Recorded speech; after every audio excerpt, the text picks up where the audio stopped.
Hey everybody, this is Rydo and we're back to Yu-Gi-Oh! Master Duel and Video Game News. Let's hop in. Today is Wednesday, January the 11th, and yeah, immediately as I started to sit upright and start streaming, I kind of felt a little allergic, I guess is what you might call it. Apparently, new solo mode in Yu-Gi-Oh! So hopefully I'll be able to get through all of this today. But yeah, it definitely does feel like the humidity and allergies may be up today. Which really, as I'm getting older and older, it seems to me like I'm getting affected by allergies way more. There's a new selection pack. We'll check that out in the shop. Although we really barely have enough. Let's see. There's a new secret pack. Throwing out a new secret pack with a new selection pack is clearly intentional. That almost certainly there's some card here that's super rare or ultra rare in this selection pack that would trigger this secret pack to unlock so that they try and get you for even more gold. There's also some new accessories. Looks like a protector and a playfield. They're just adding everything. And there's apparently been a change of terms of service specifically for California citizens. California being the United States that passes the most consumer protection laws, if anybody does, and tries to push the rest of the United States into similar consumer protection laws with their large populace and influence. There's also a bug if you actually care about that. Part of the other problem certainly is that staying up till like 3 or 4 in the morning is not in any way going to be helpful. And that's what I've been doing. Particularly last night I was playing No More Heroes and I've gotten to the second ranked assassin, and there's a considerable amount of assassins that you have to fight. I guess you just have 33 days to get this one, so that actually makes for a better situation, doesn't it? Because unlocking it won't change anything. As far as how many of these cards I already got, yeah, there is definitely an argument to get at least a 10 pack of this when you can afford it, just to see if you can get some more super rares and ultra rares. And at least you could probably get 3 copies of most of the rares and almost certainly all of the neutrals. This art style here on that card is zoomed in so much that it just kind of stands out as not really looking like what you normally see in a Yu-Gi-Oh! Game card art. Almost all Yu-Gi-Oh! Card art is kind of like this, where it's just like one character in an action pose, not 2 characters in an action pose that implies a deeper story.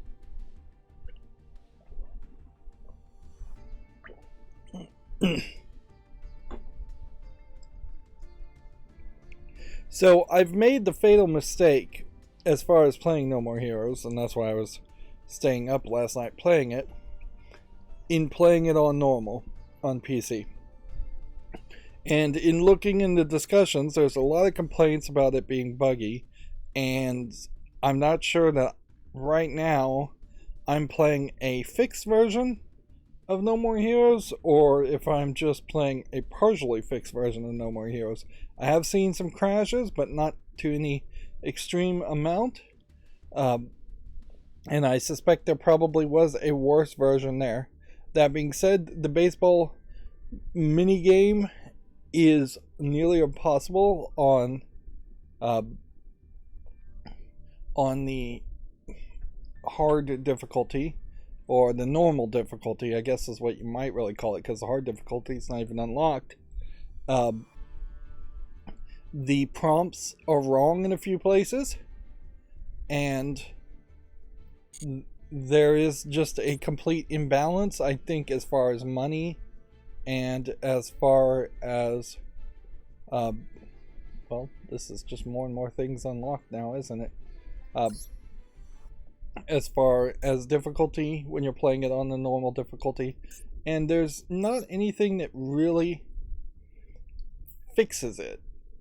Like, as far as I know, and as far as I can tell, there's not some upgrade that in a new game plus you'd have twice the amount of strength or twice the amount of health or even more skill in playing the game. The game jumps around so much as far as what you're doing that it's highly unlikely you would get super good at the game. And yeah, it feels like at least a third of the bosses you think you would just have a normal fight around, you don't have normal fights around, and they're gimmick fights, which would be fine, but then when you throw a normal fight in, it has to be fairly easy to accommodate for that, and on normal difficulty it's just not really accommodating for that. It is really a prime example of how Wii games, particularly poorly ported to PC Wii games, can go wrong and were way easier just because you were playing with the Wiimote, or were just way easier. Alright, let's just go with this one then, I guess. Although we kind of have more time to potentially select one of these. Let's see, what was the actual new pack there? As far as the one they're talking about. Heroic Warriors. We'll go with Heroic Warriors. I mean, it's not even here.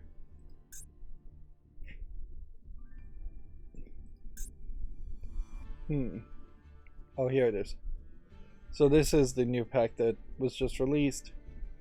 These are the ones that have less time around them. First thing to do though is just get these, just to get them off the table. And so for the first time in my life, I may very well have to use Cheat Engine, which I've never even used Cheat Engine, so I don't really know how to use it to just straight up cheat the game. I was going to potentially try and hack the save file to make an easier difficulty, but it's not in an easy hackable format. So that's a no-go. Yeah, the two choices I guess would be these two if you want to be logical about it, and we don't really even have enough at the moment to think about that. This one's probably not a good candidate, so if I was going to open anything, it would have to be this one. This is highlighting how Yu-Gi-Oh! Is more a game about purchasing and blind bag gotchaing than it is a game about actually playing the game. Yeah.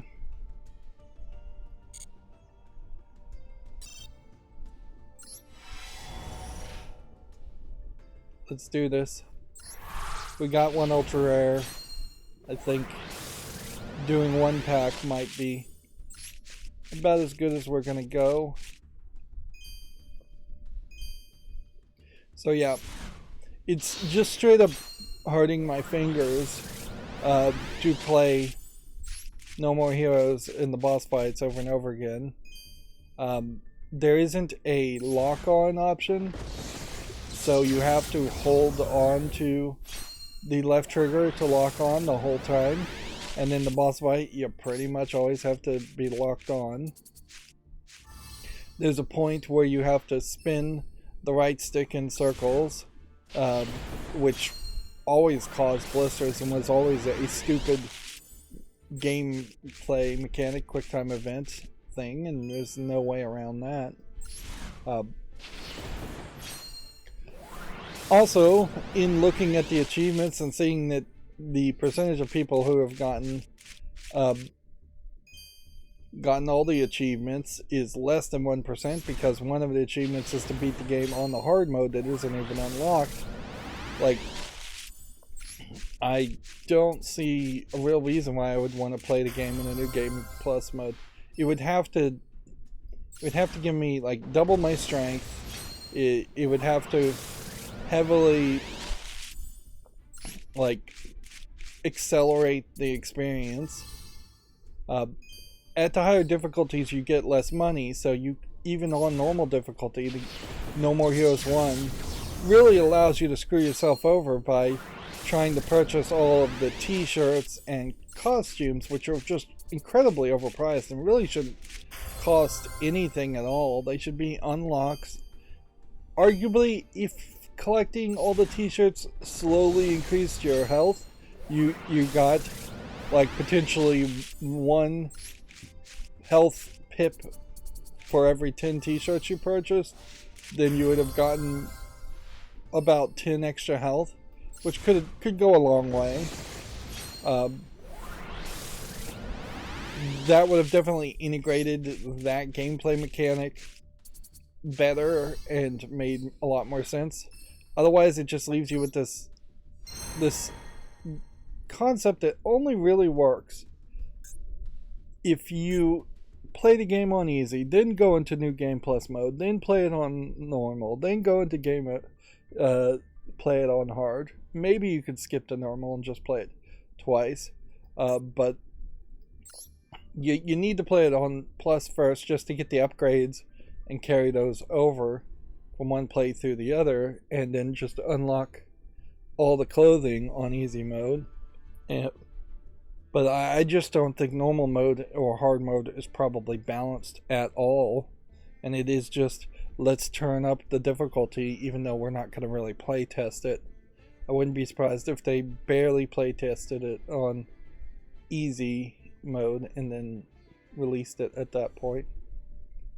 There's definitely an argument to double up here and go again. I guess the question though would be, should you potentially take a secret pack, since we've now unlocked so many secret packs, even knowing that the secret packs are going to give you less anyways. I think I'm mostly done with secret packs. Like, this one would be a decent candidate to go with, but most of these I have enough of them that you'd really just be scraping the bottom of the barrel. That's kind of a decent candidate also.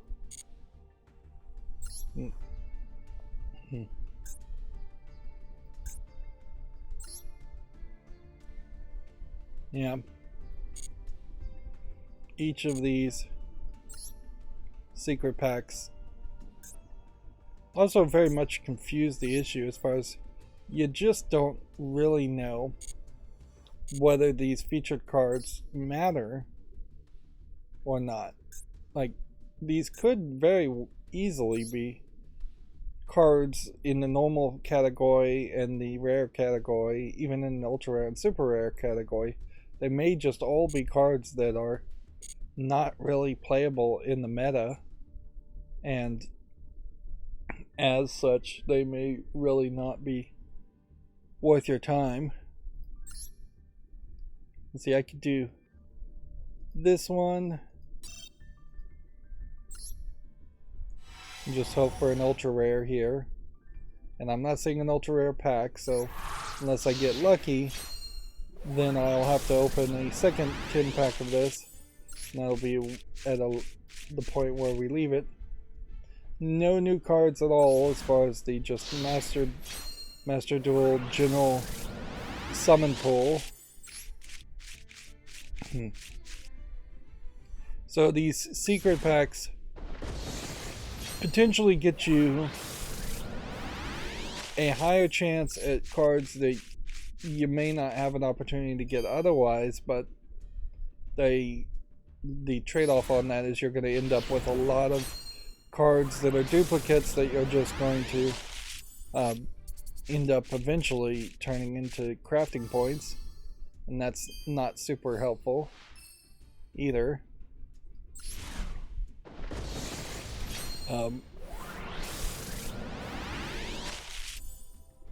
So yeah, to wrap up my accountability section, I am definitely not being satisfied with No More Heroes.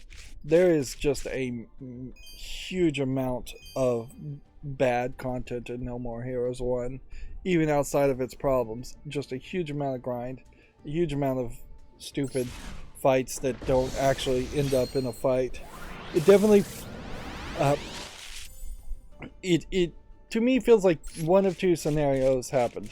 Either Suda51 had a bunch of crazy ideas that he demanded in the game, and then Grasshopper Manufacturer was forced to put those ideas in the game, such as like catching cats and having a pet cat, and catching scorpions and scrubbing paint off the wall. Just every side job in that game just really has no reason to exist. And having an open world in general has no reason to exist, and having over 100 collectible t-shirts doesn't make any sense. So yeah, if it was either a case where Suda51 or somebody like Suda51, I'm assuming it's Suda51, was just making a bunch of demands / promises, and that is the reason that there's so much side content and so little fights in the game, and that a lot of the fights aren't even actual fights. Or the nicer theory could be, and certainly in that previous theory, it could be that Suda51 was actually the good director, and it's just everybody else at Grasshopper Manufacturer that was adding nonsense. Although that makes a lot less sense, that Suda51 would just be a nice guy director allowing other lower employees to create things willy-nilly. I guess I got a super rare in that, so that didn't trigger the need to open another 10-pack. Let's see, now I'm a little short as far as gems, so if I was going to decide to open this pack, which it's not a great candidate for that, I would need to get some more gems, and it's getting harder and harder to make gems free-to-play wise. This one is a interesting concept since there's so many of these special summon characters. Yeah, the nicer thought certainly though is that perhaps Grasshopper Manufacturer was hired to make a bunch of mini games and a bunch of boss fights, possibly for 2 or 3 different games in some project that got canceled. They had this work already done. They said, well, let's just merge it together and release our own game. I wouldn't be surprised if Grasshopper Manufacturer, like so many third-party developers, secretly has been in charge of making a lot of other games that people just they just never got the credit for. And that is the revelation that's going to need to start happening in video games, is we're going to need to have some real investigative journalists going back and saying, did you really work on this project? How much did you work on this project? What were the names of the third-party companies that were also working on this project? Let's get these credits right, because the credits have been a lie in video games since day one, since the days of credits, and before they weren't even bothering to credit people. And it really highlights just like the greediness and selfishness of capitalistic cronies and oligarchs, and just capitalism in general, in that you have a new industry like Atari, new companies making a new type of product like video games, and immediately the assumption comes down to, we're not going to credit anybody for anything. It's going to be this faceless, soulless corporation, Atari, that makes all video games.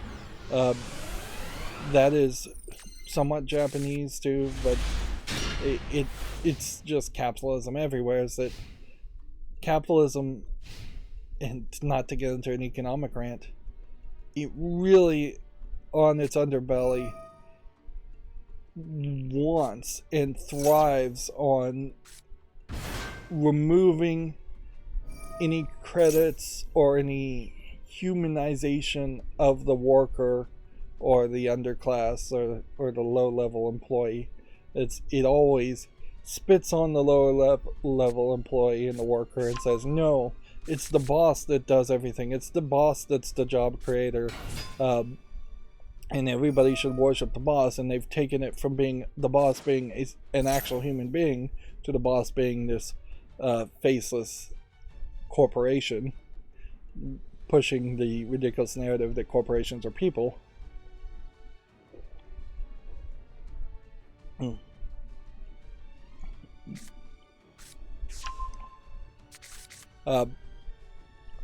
But yeah, I don't want to get on a side rant just about No More Heroes.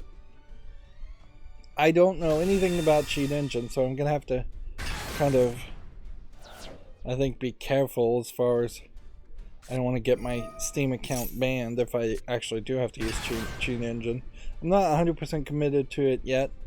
It is better as far as just video game criticism to power through it if you can, but we are really getting to the point where it's either going to be cheat or rage quit, and I would like to actually see the end of No More Heroes 1, because I do think No More Heroes 2 and 3 have some valid improvements there.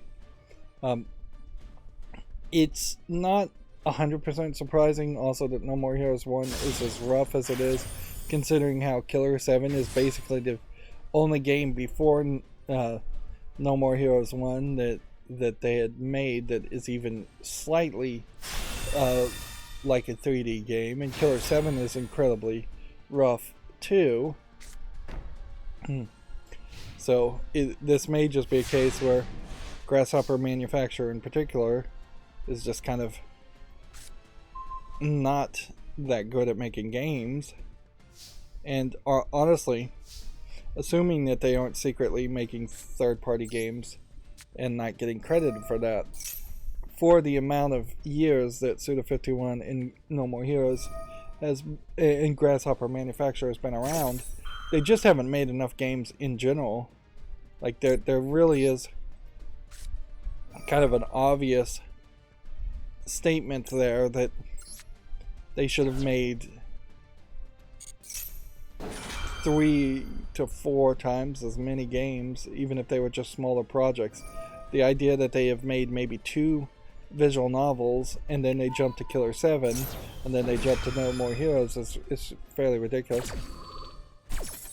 I also want to put out the idea there, though, that there is very much this concept that I think gets thrown around of directors being geniuses, whether it's Suda51 or Kojima of the Metal Gear Solid, and that's that same capitalism thought too. Is like the director is taking all the credit when almost certainly does not really deserve all that credit.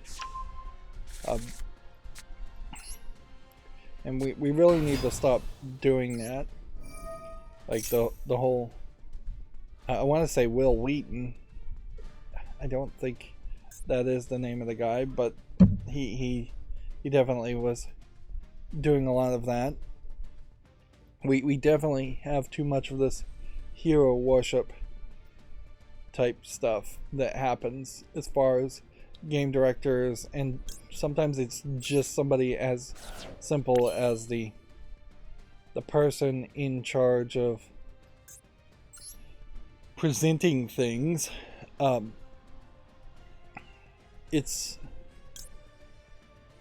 even a little surprising when you have somebody like Major Nelson, who promotes himself quite a bit when he's not really doing anything in the video game world. He's just the person in charge of, I assume, proposing a merger that then gets handed down to a massive team of lawyers, and then being the figurehead and making the big decisions. But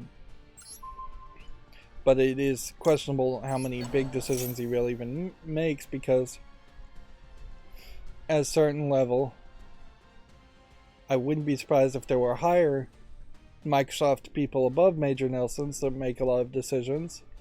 And he also has kept seemingly all of the management in all the acquisitions that have happened so far. So he's not taking over the reins as far as running Bethesda, running ZeniMax, running Activision Blizzard. If you really look at like how much Major Nelson shows up as kind of a figurehead, he obviously doesn't have that much work on his plate. He's not in meetings all the time. If he can have his own podcast and things like that.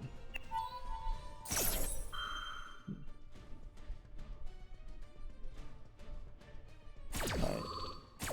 Is this going to destroy me? Yes, it is. Which, yep.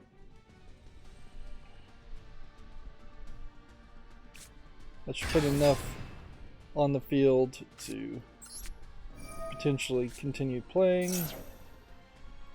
Assuming he just doesn't try and stop me that way.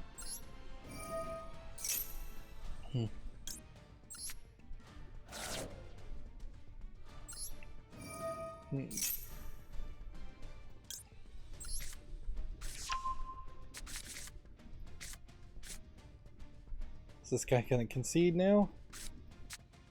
Well, I guess I already summoned something, so I have to then toss this way to get that back on the field. Activate this. Now, if he can stop that from happening, then I'd be somewhat screwed. But I don't think he can stop it from happening, because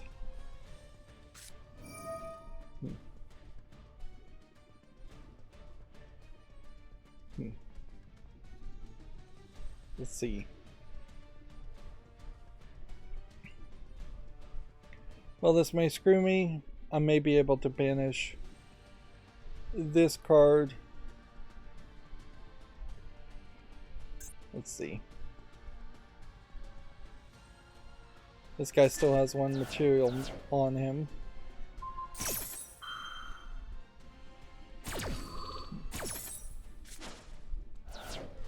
Right, that puts that in the graveyard.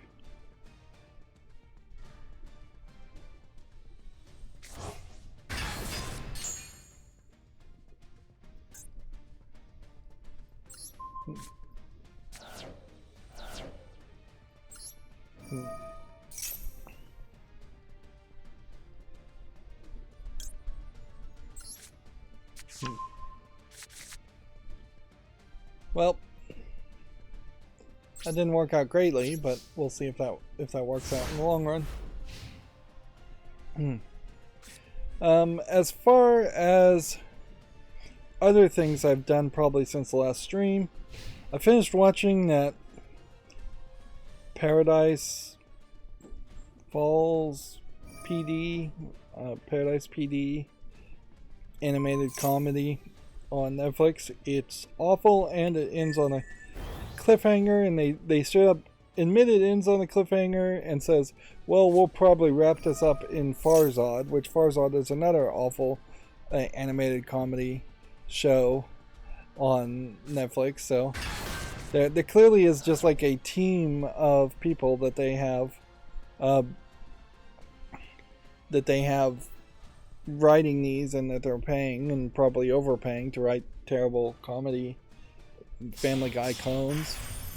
Like there's been far too high of a number of bad comedic shows on Netflix, in my opinion, that they're compared to like bad stand-up things where you're paying to just shoot 1 or 2 30-minute or 1 or 2 hour-long stand-up events, when you're getting like 12 episodes that have to be animated, that's gotta cost a lot more.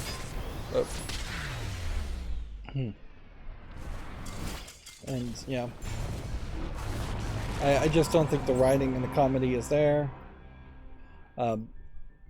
The only exception I would say is probably the big head people, which they have actual comedians like Nick Kroll heading that. So by him being allowed to do something that he almost certainly would have not been allowed to make on anything else, even like Comedy Central, he is probably taking a much smaller cut of pay to make something a little bit better. But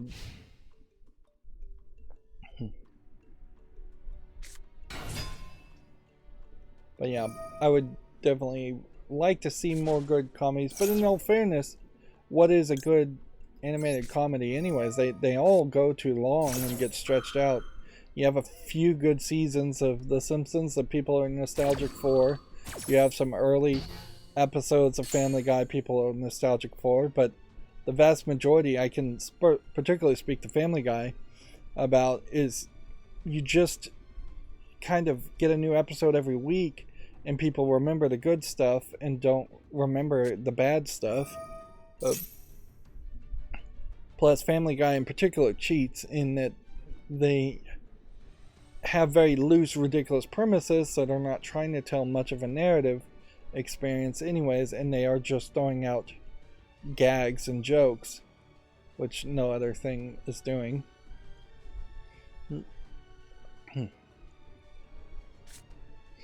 So yeah, I definitely wouldn't recommend it, and I'm getting more to the point now on Netflix where I'm thumbs downing things. Does any of it really matter? No, because like these shows have long since been canceled by the time I get to them. So unless Netflix is going to react to feedback years later and learn their lesson, they've just canceled a significant amount of good shows. But honestly, over-the-air TV, ABC, CBS, NBC, Fox has done the exact same thing. It's just Netflix is just catching up to be as bad as over-the-air TV, whereas one of the hopes around streaming services like Netflix would be the channels would be given more of a chance, that they wouldn't have to have as much of a viewership because they are coming as part of a subscription. But it's just not really playing out that way.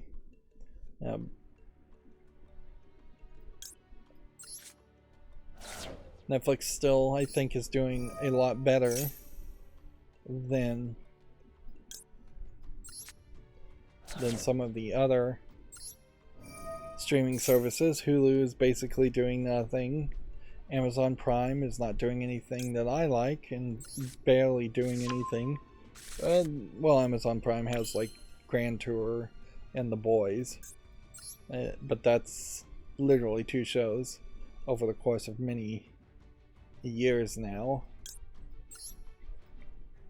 Amazon Prime in general is this odd collection of features that nobody really wants any specific feature, but they overall are good enough that it kind of makes sense to keep Amazon Prime, except for free shipping, which is about the only thing people would want to keep. Why did I place 2 of these down? I was obviously not paying attention.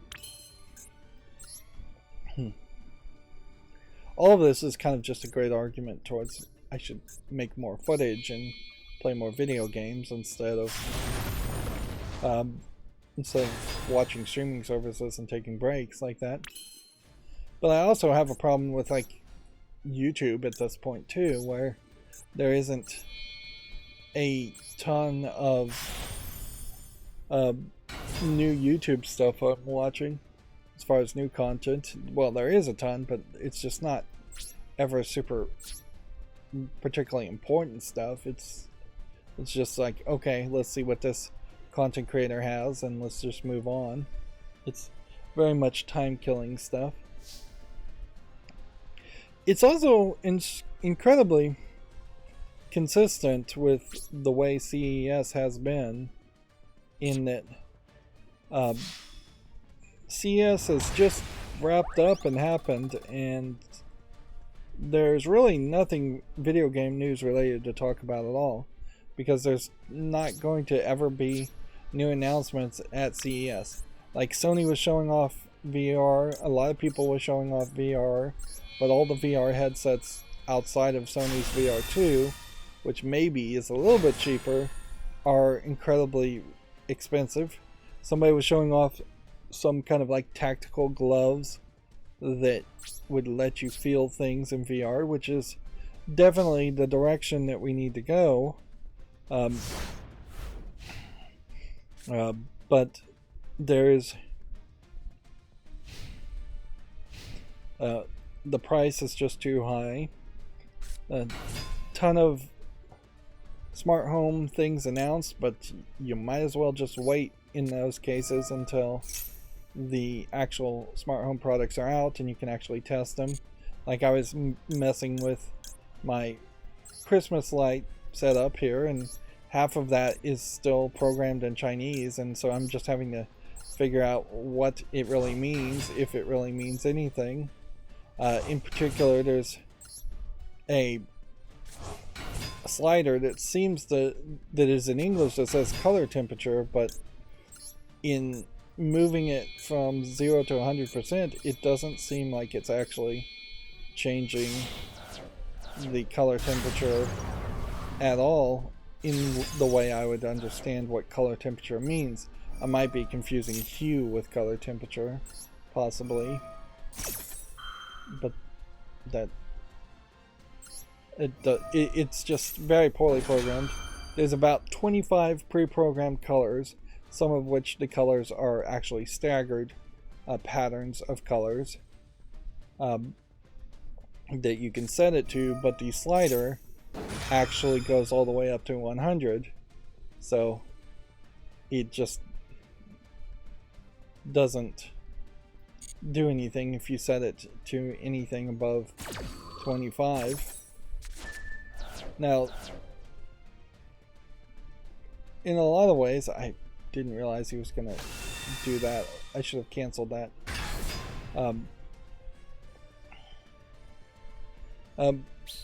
The controller I have now could potentially be reprogrammed at any point, or replaced totally, which is also a very likely possibility, as long as I have the standard 21, 28Bs or whatever they are, individually addressable LED lights installed. It's a small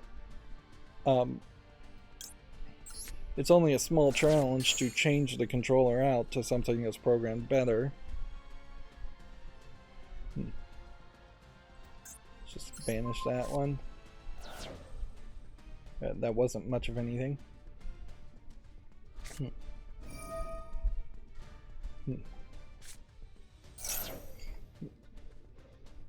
But yeah. So my point there in that side rant is that we are very much on the cusp of the technology being really good enough to use as far as smart homes just now in 2023, and they've been advertising smart home stuff for probably since the 70s. Matter should, in theory, work, but it only supports certain devices at a certain point. They're not getting super crazy or super useful with it. There's also a lot of medical nonsense, P tracking devices and things like that, that they're advertising at CES, but almost everything at CES has always been just vaporware. It's just like, these are aspirational gadgets we've created one mock-up of to advertise our company more than to actually make a device that people would want. And certainly in the background of a lot of companies trying to move away from having any manufacturing or having significant amounts of manufacturing in China. Now, arguably, a lot of people I imagine will try to move away from China and just go to India or the Middle East or someplace even worse. There is a chance there that a lot of these cheap Chinese gadgets that were being resold outside of around the world will stop being made so much because nobody will want to actually deal with China to build them. Yeah. As many decades ago, Japan would have been the place to get your Sony Walkmans and your radios and things like that. Now decades later, how many things are actually being manufactured in Japan at all? It's pretty much nobody. Although I don't know if there was ever actually a lot of manufacturing happening even in the Sony Walkman days in Japan, or if it was not actually still just being made in China.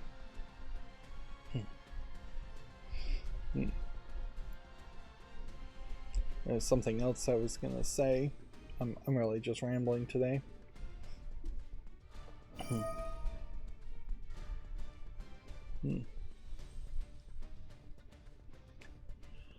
I'm also still wasting a lot of time. Wasted too much time on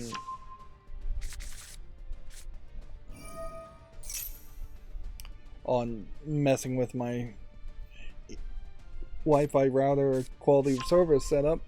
I do think I've gotten that to the point where even through the VPN WireGuard tunnel, there's no latency stutter, although I don't know if it's really worth it. Oh yeah, the other thing I was gonna say, and I'll just throw this out as a rumor since it's video game, it's not even really video game related that much, is that last night there was a thread on Reddit suggesting that the WWE had been sold to the United Arab Emirates or one of the Middle Eastern countries that I think does have some level of influence on the WWE. Like the past couple of years we've seen them do like SummerSlams or big events, maybe not SummerSlam, in the Middle East. This also being around the controversy of them trying to kick out Vince McMahon and Vince McMahon maybe selling it.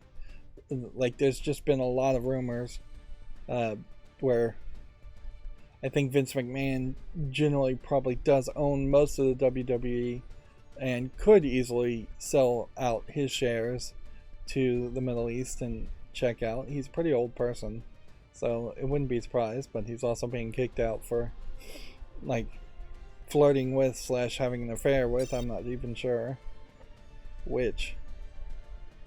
Like, what am I supposed to be doing here? Like, it's counting down, but I can't act. So I think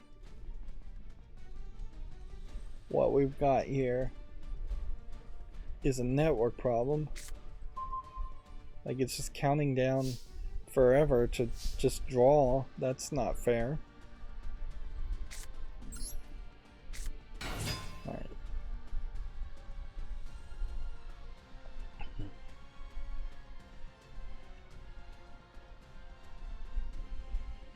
So if we can banish enough cards to make some progress here.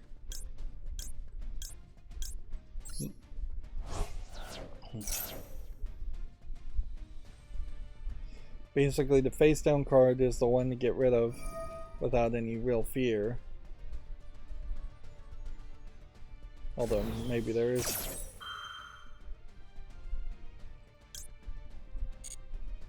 Let's not chain with that one. And let's just see what happens. Okay. This would only let me summon 3. So what I'm gonna do instead is activate this.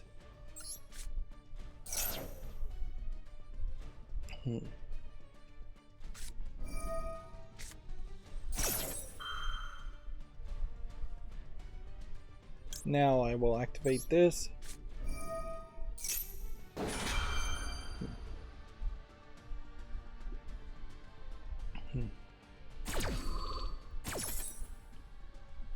And in this case, I will summon this one, this one, this one, and this one.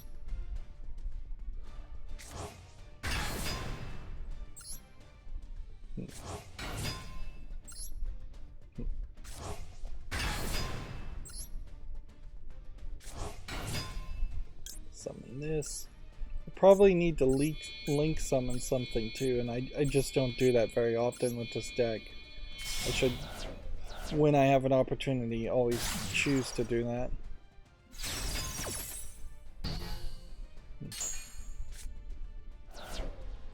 Activate the effect of this.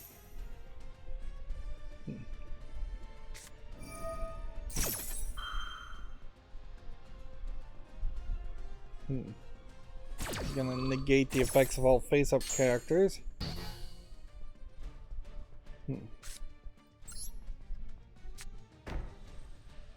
Alright, well.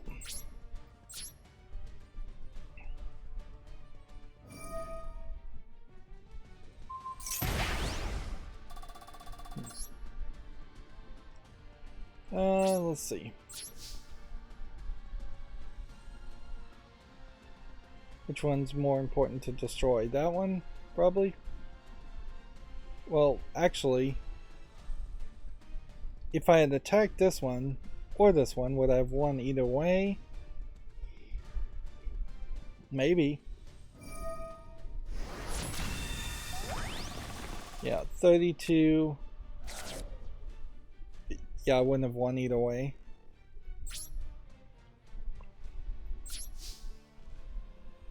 So I do think I am going to win here.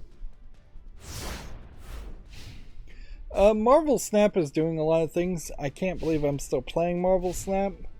They're doing a series drop, which I just don't understand what that even means. Where Series 5 is dropping to Series 4, Series 4 is dropping to Series 3. I guess the general idea is maybe Series gives an idea as far as how likely you are to get these cards. But it doesn't really make a lot of sense. They're also doing patch notes and they're just like changing the game quite a bit while also adding a lot of like new art that they're still trying to sell. It is just like ridiculous as far as what they're trying to sell, and a lot of the art has to be very, it's like based on like specific side event or variant art for comics that most people wouldn't really react to even if they recognized it. In a certain way, I guess, yes, comic books, DC and Marvel in particular, could have been the heralds of many different artists doing many different art styles, but the truth is you have a fairly consistent art styles around all the big titles. Batman always, for the most part, looks like Batman, and the most diversity you get in art styles in Batman is often in cartoons or side things, and or live action, certainly. But yeah, I seriously doubt anybody who's like, I doubt there's that many people who think of like this variant cards by Alex Horley. I don't even know what you would really call the Savage Lands. This Savage Lands art style. I don't think that they are going to be happy about mixing the Savage Lands art styles of a few variants with like anime versions of art styles. And the anime versions here are, in particular, are going to be tease versions of art styles because there is literally no anime arts. You know, they're retweeting Ben Brode.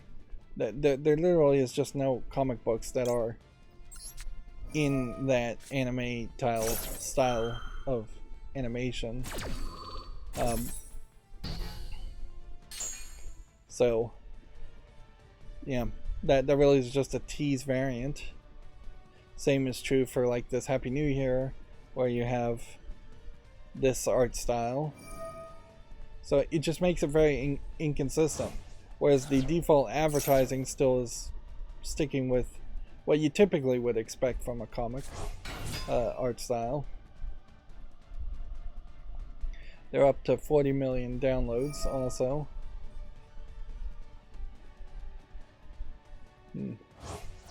So they go into further detail. It's been a month since we introduced Series 4 and 5 cards, and we're excited with the first ever series drop. With every series drop, some Series 5 cards will move to Series 4, and some Series 4 will move to Series 3. Series 5 cards will move to Series 4. What does that mean, though? Like, what is the difference between something being Series 3 or Series 4? When cards drop series, they become 10 times more common in the collector's reserves and much cheaper in the token shop. So it's just like, yeah, we've got these cards that were garbage cards people weren't really playing, and so we're going to make them cheaper. So they're just, once again, changing things. If you acquired a Series 5 card before it moves down a series, that card will show a first edition badge when you inspect it, which means nothing. Also, the token shop nonsense they are claiming to improve. The token shop, by the way, the third currency in Marvel Snap. They're really overly confusing everything in the menu of Marvel Snap because they have such an incredibly dumbed down game overall. It's ridiculous that it would take 80% of your thought processing to decide whether or not you want to upgrade or buy a variant on a card, and when you actually get into the game and play, it's just the same old pattern over and over again. Like, I literally in Marvel Snap have like one deck that I just do the same thing over and over again. If I get a daily quest that requires something particularly special, I will move to a unique deck to get that specific daily quest, but otherwise I completely ignore it. I really should stop playing Marvel Snap. I've got 3 or 4 different games on my phone, one of which is Yu-Gi-Oh! Though, so I'm not actually playing it Yu-Gi-Oh! On my phone. I'm just using it as a daily login. One of the things about CES is Roku has announced a new TV right about the time where I'm starting to think about maybe getting an Android TV instead. I don't know if there's a particularly great pick for an Android TV, but moving into that infrastructure I think would open up some more possibilities. Plus the TCL Roku TVs that I have now definitely seem like, particularly the Netflix app, just loves to crash, and I don't know if that is because of some weird networking setting I have, or if it is just straight up it just likes to crash. And there definitely is a case here where having the streaming service built in is nice, and it should just be by default. You should have some streaming service built into every TV, ignoring whether they're spying on you and trying to give you tracking ads, ignoring that argument completely. But to really take it up to the next step, you really do want more of a streaming, a stronger CPU, processor, and possibly better Wi-Fi connections or wired connections. But arguably what I should just do is get a Bluetooth, a Blu-ray streaming device that plays Blu-ray, UK, 4K, ultra high definition discs, whatever the newest things there would be, and have streaming built into that, because at that point the CPU and GPU hopefully would be good enough, although there is still that risk that it wouldn't stay updated. Same is true for an Android TV though, but at least most Android TVs, I think you could probably root, you could probably put other apps into it. One of the things I'd like to do is rethink my security cameras into the point where they would pop up on the TV when they detect a person or motion. That's something that, even if Roku does enable that, they are only going to enable that for their own Roku streaming cameras, I think. And arguably it's probably a little too early to start experimenting that way. Let's start going through the video game news. I guess it is just by default always going to be the case that we repeat some news stories, and so I should stop mentioning it. Like, it's not super crazy for 24-hour news channels like MSNBC, CNN, Fox to repeat the same stories multiple times a day, particularly when they're trying to make sure people see those stories. I'm probably going to lose here. Well, I guess I might as well activate the trap. This feels like this was one of those games where you never would have had a chance.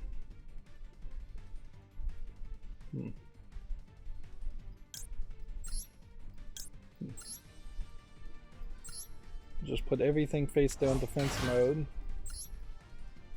Of course, I don't think these can go face down defense mode.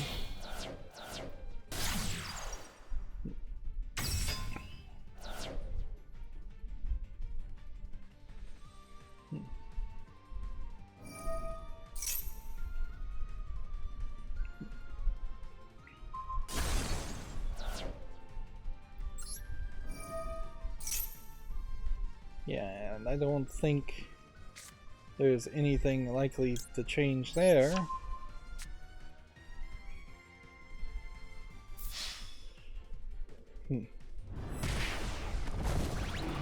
So yeah, unless I could turn this around.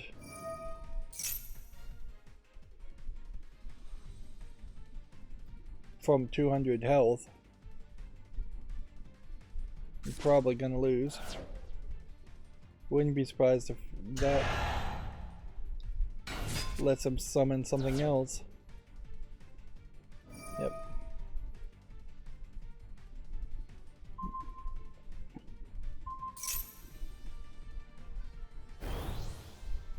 Ooh, interesting. Summon that and then immediately be able to attack with it to get that final death blow.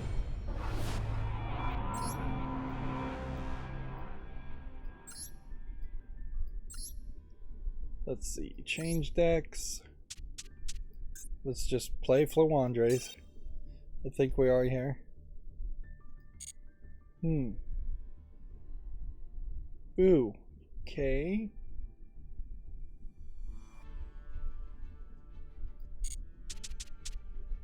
Let's see. They've changed this deck again. So let's select this, and then let's edit this deck. This one can't have this many copies of that.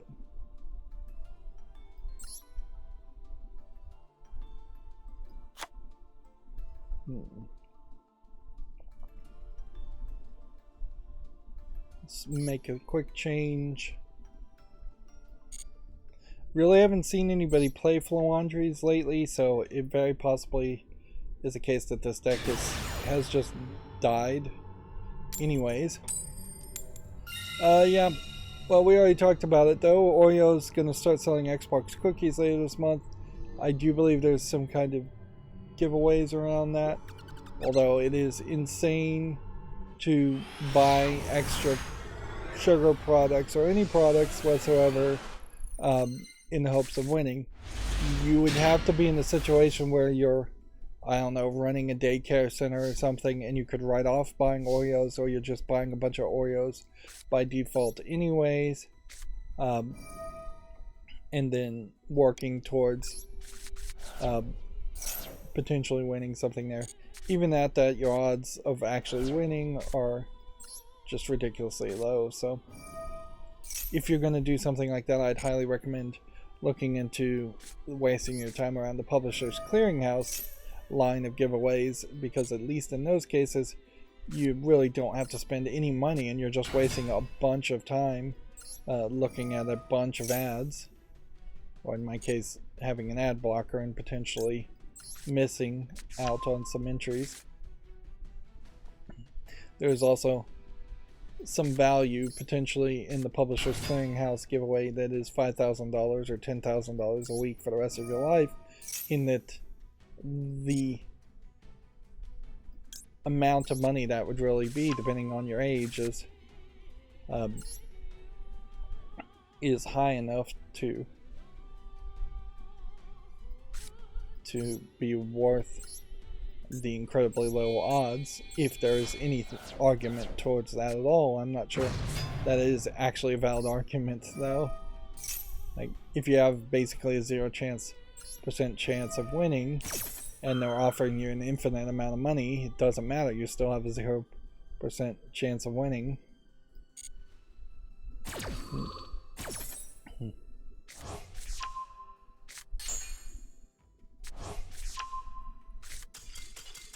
Well, we got a victory there. What's funny there is he surrendered, but he was also about to go down a rank, so he put himself down a rank.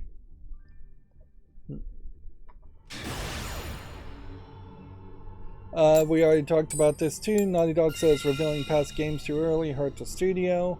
This is potentially a conversation that is going to start being had more often, and it's probably a conversation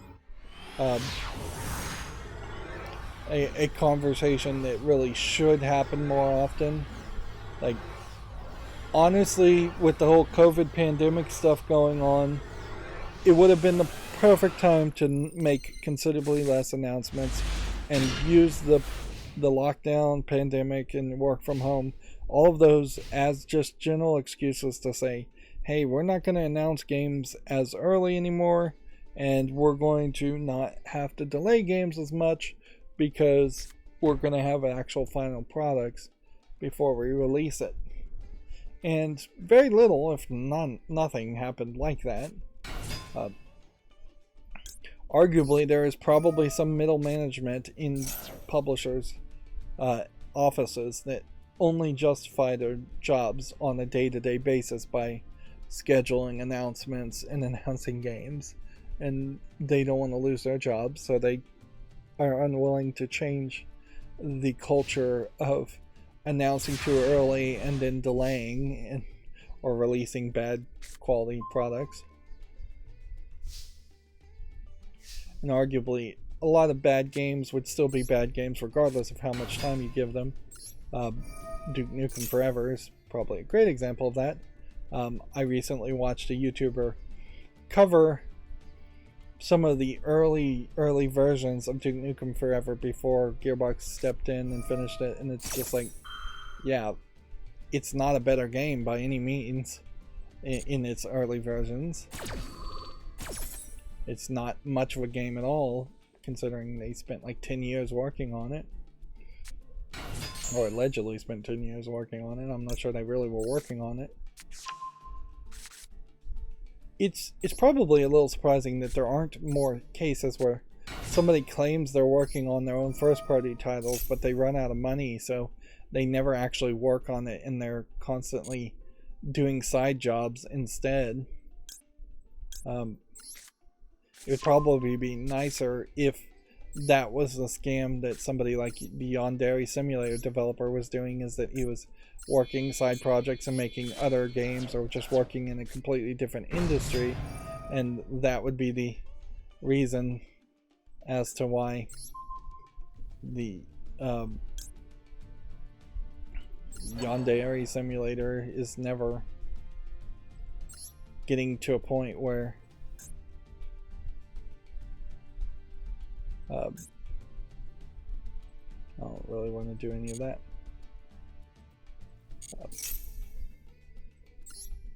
Yeah, the Yandere simulator really never gets to a point where he could just put it out and say he's done with it. Although arguably, he will never put it out in a way that he says he's done with it, because he's constantly adding new content and just pushing the grift, because he's probably got a Patreon that is getting monthly income, and I imagine a lot of people would stop funding the Patreon if you actually release the product.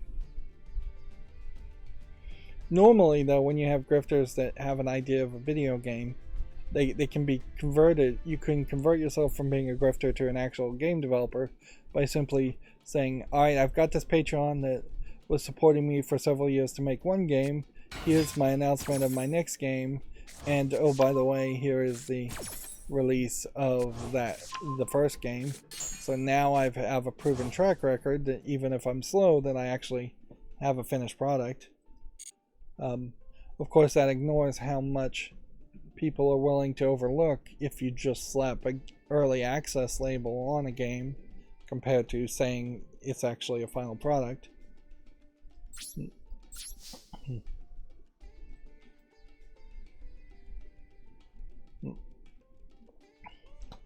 Moving on, Video Games Chronicles says Frontier's share prices dived 40% following a disappointing F1 Manager 2022 sales. I don't know if this is news that really would have been reported on if this wasn't a UK based company. Remembering that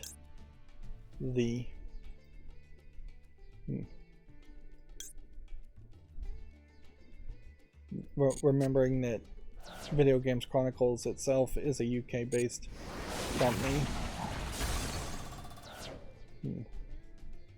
And so they are particularly going the extra mile to talk about UK based companies.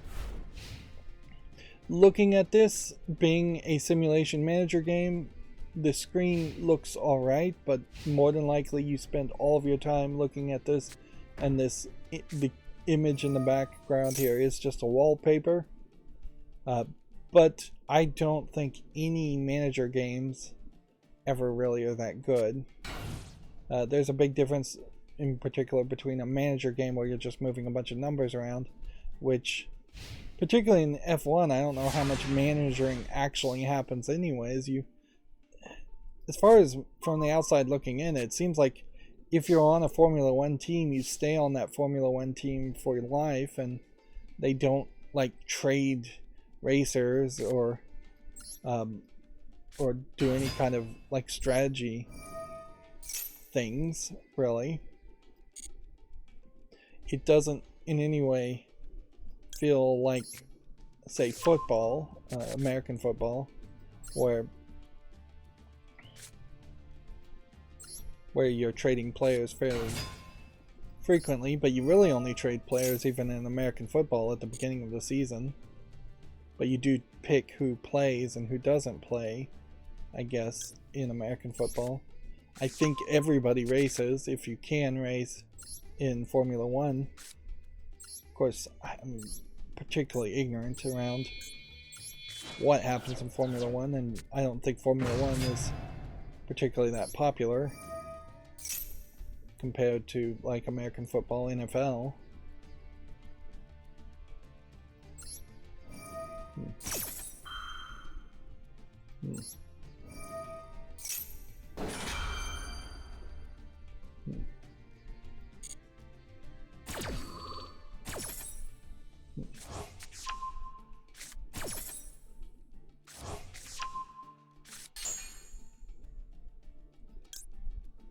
Add this. I really am just running out of room here. Yeah, once again, this is a great example of this hand and this deck taking too long, and too many Yu-Gi-Oh decks taking too long to actually play.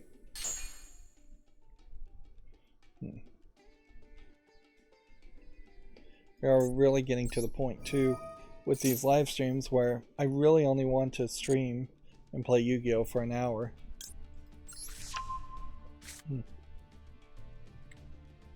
Yeah, and I don't think that there's anywhere as many people that actually care about the video game news or looking at the games on Steam in particular, as I just need to do that for my own knowledge and for the YouTube Shorts now, which YouTube Shorts are working, so that in that shorter form factor, it's working.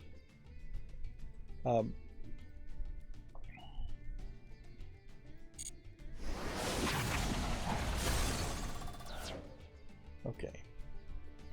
I'm gonna risk this.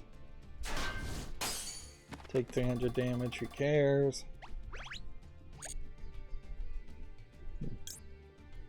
Do I need to reduce the attack on that character? No.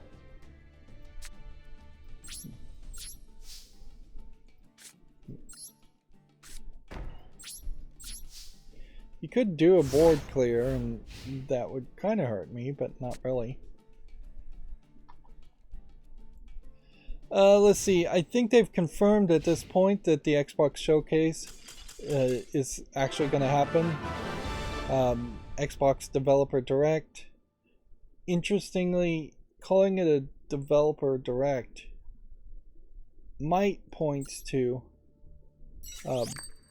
something more happening there, and it being maybe more around talking to developers than it is around talking to actual gamers. Destroy a card.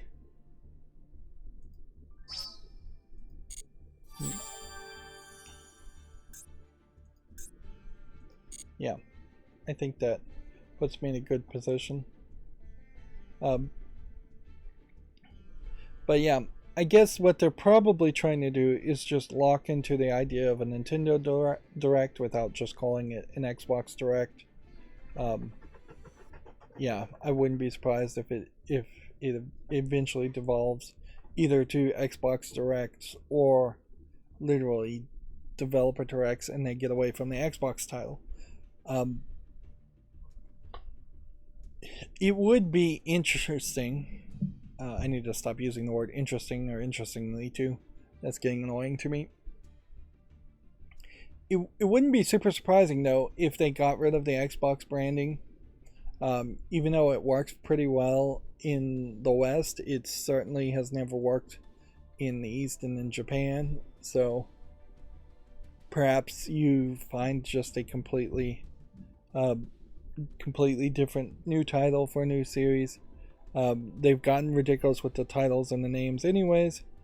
They should potentially just embrace what Nintendo has done and find something and call it something simple like a Switch or something like that. Or if they want to go really archaic and convoluted, why not just name it something like PC hardware is named? Regardless, it seems like they're going to be talking about Redfall, Forza Motorsport, and Minecraft Legends. It seems like Microsoft in particular has enough racing games to announce one every quarter, which is probably too many racing games. One of the things, as I'm looking at this like vampire lady that I was reminded of, one of the things that I think No More Heroes does deserve a lot more credit for is just how well balanced the male to female ratio is in No More Heroes 1. How many different female characters you are actually up against and actually fighting and actually like hurting compared to every other game. It's still pretty bad as it is in movies and video games where all the subordinate minions are male and frankly just copy and paste of the exact same 3D models, small handful 3D models. And it does go in kind of a weird direction in that everybody is drawn in that anime style in which they're pretty skinny, except for one female who is drawn in that anime style as a fat, obnoxious old lady. And you just don't see a lot of variety in between. But even that argument of saying, well, there's one character who's a visual gag as being a fat old lady, kind of falls apart in No More Heroes because there's kind of a there's kind of an ugly looking skinny lady that you fight right after the fat old lady. So like she has bags under her eyes and is just like a drunkard mess. Um, so there's a that visual gag goes on further. Plus, there definitely are some fat ugly guys, at least a couple of them, uh, in No More Heroes. So it's fairly balanced for as old of a game as it would be.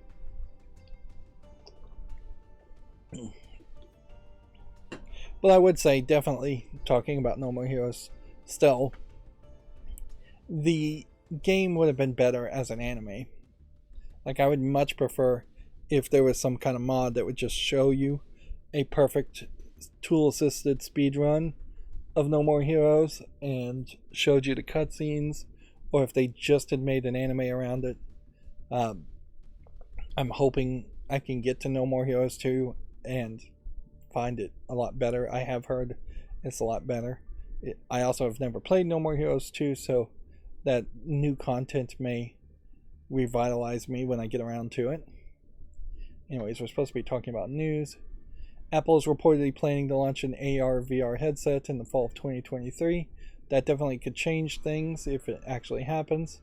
But we've also, as far as the Apple rumors go, I don't talk about them because I don't care about Apple products.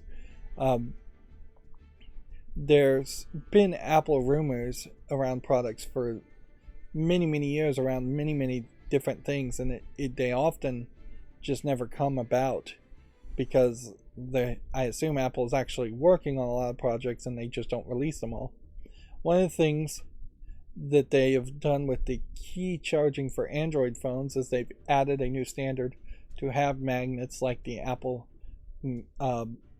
charging has magnets around it. But noticeably, Apple products too have started using those magnets and as ways of having credit card cases attached to the back of your phone to get rid of wallets, which seems a little risky, certainly. Or they've had credit cases where you can put a credit card right over the magnetic charging, and so there is this fight amongst the idea of should this space be empty so you can always place it on a wireless charger, particularly in Apple's case where they don't want to use USB-C, and they may very well come out with devices that literally have no ports on them at all, and you are only able to charge it wirelessly. Or many actual users seem to think that this empty space should be used for holding credit cards. Apple is also slowly trying to work on a bloodless glucose meter into their Apple iWatch for like diabetics, and once if that came out, you'd see a lot of people in the United States in particular who have diabetes getting Apple Watches, and they probably would own that market for a while. But as far as gaming, Apple has failed miserably as far as games.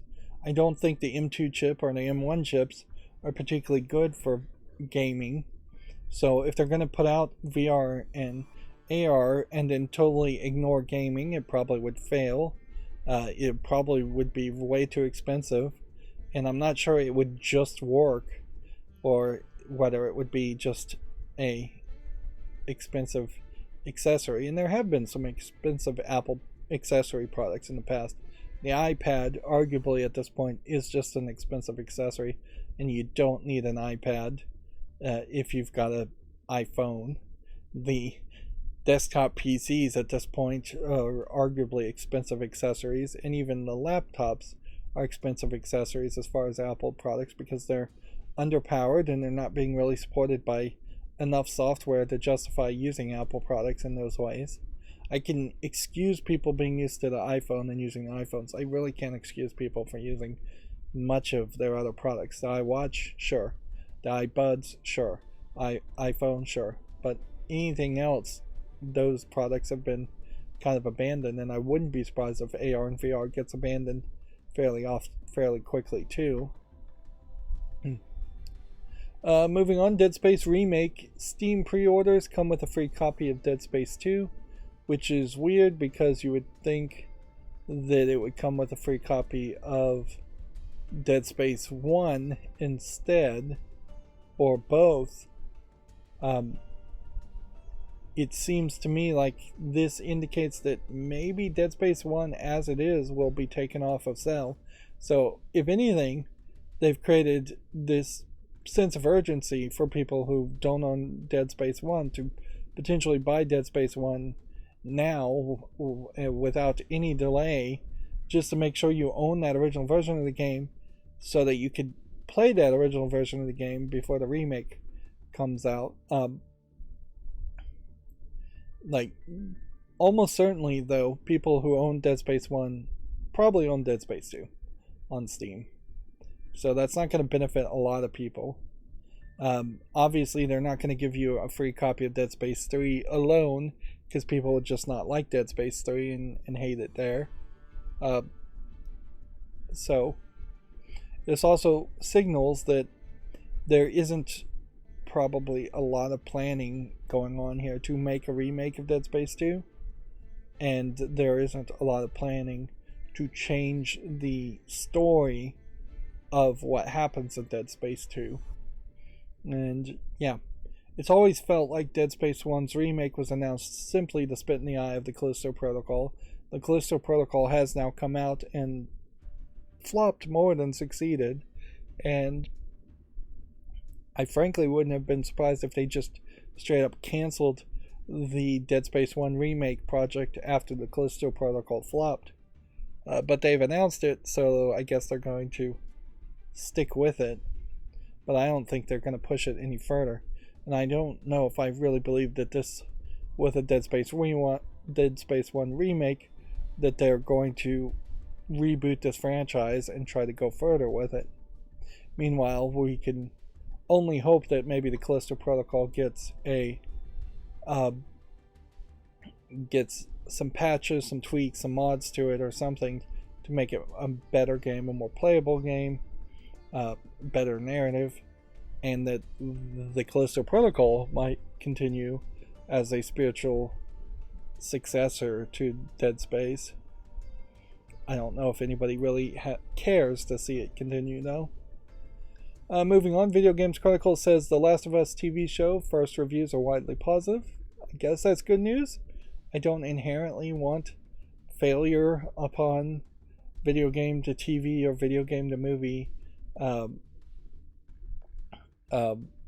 translations.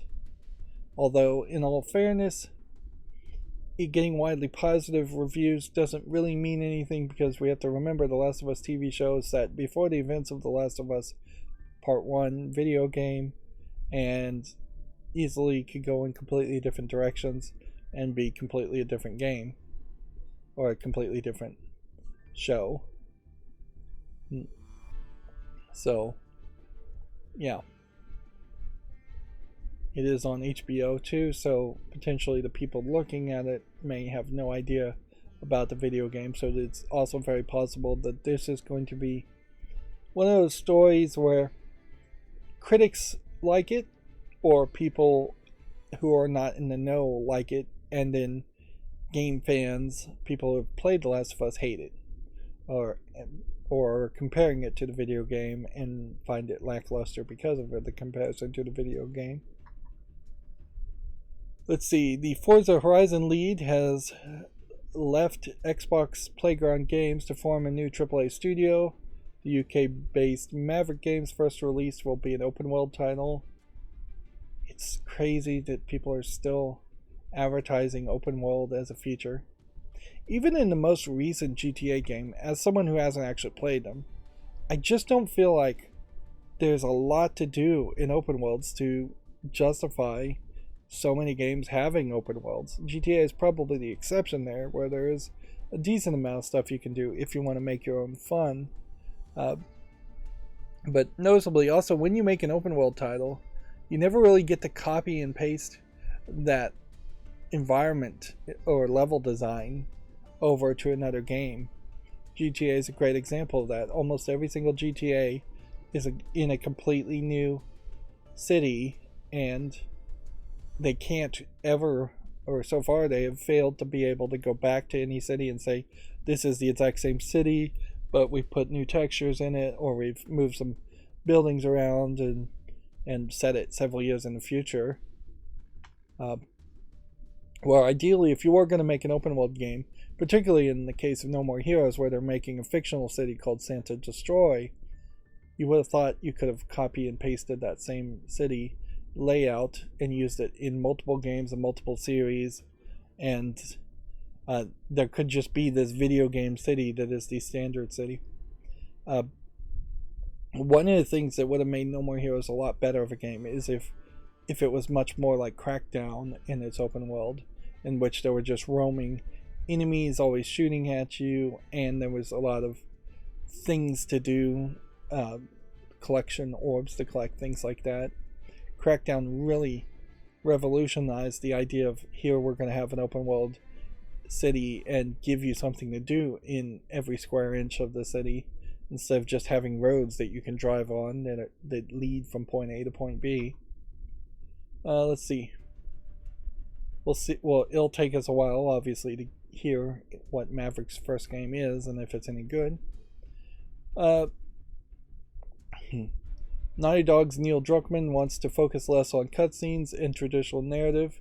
The Last of Us creator says he's intrigued about games that don't hold the player's hand, which I don't know if those are exactly the same thing as far as a headline, and I don't really care about Neil Druckmann's opinion. This is a video interview with the Washington Post.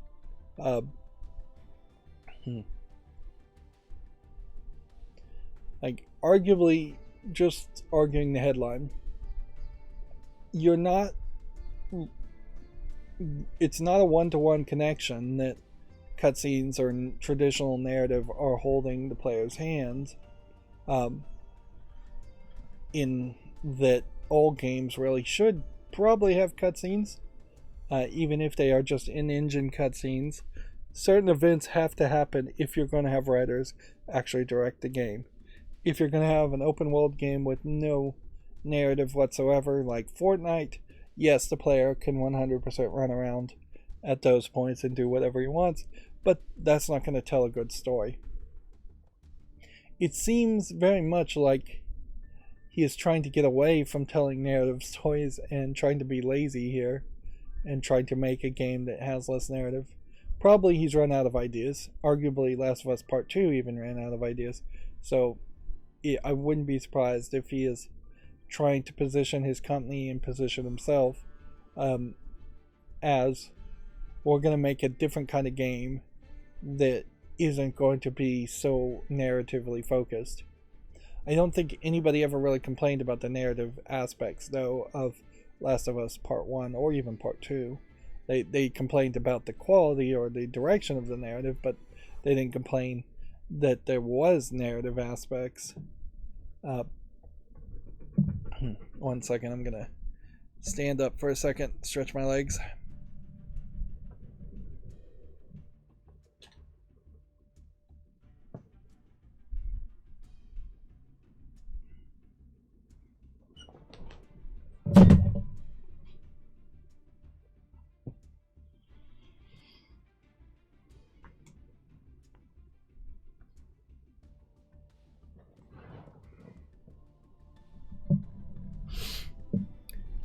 That loud banging sound was my Xbox controller being knocked over into the floor, actually probably hitting the weights I have on my microphone stand.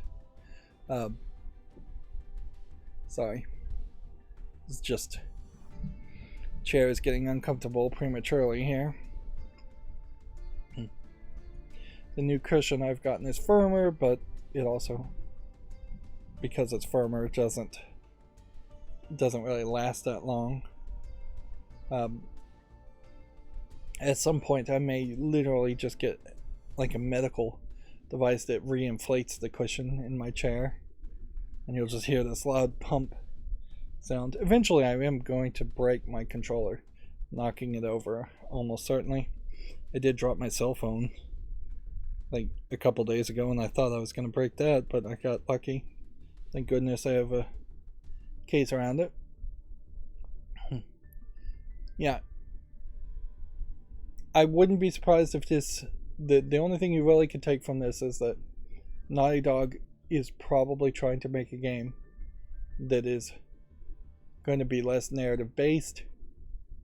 Um, but I would say when you say the phrase games that don't hold the player's hand, I'm thinking something like Dark Souls, Elden Ring, something that is just going to be very difficult and you're going to have to die. Honestly, I don't feel like that's good game development in modern day. No More Heroes, as I'm playing it and dying over and over again, and it's just giving me a selection of 4 or 5 text tips on the continue screen. It's just not helping me well enough. I would very much prefer for the game to take pity on me and have me do twice as much damage in the next attempt, or give me twice as much health. Do it secretly so it's not obvious, obviously, but I definitely would love for the game to hold my hand and just let me win after the 5th or 6th attempt on a boss fight. But yeah, I do want games, as an older gamer, as somebody who doesn't want to actually struggle, as somebody who has a bunch of games to play and get through, I do want games to hold my hand. And arguably even like Nintendo games, Kirby and the Forgotten World, which I've given up on trying to get that last 5% on that, so I'm done with Kirby. I would have liked it to hold my hand a little bit more in the boss fights, or not give me take 0 damage challenges. But in general in Kirby, I think in Nintendo games is that they've gotten grindy more than even particularly difficult in the last 5%. They've just gotten ridiculous in that Mario Odyssey had too many heart stars that you could potentially collect for not any real reward. Kirby and Forgotten Land has too many boss fights at the end that there's really just not a reason to get it other than you're obsessed with getting the 100% mark of completion. Moving on, Video Games Chronicle says Meta is ending support for the original Quest headset. The company is no longer shipping new features and is cutting access to social ones.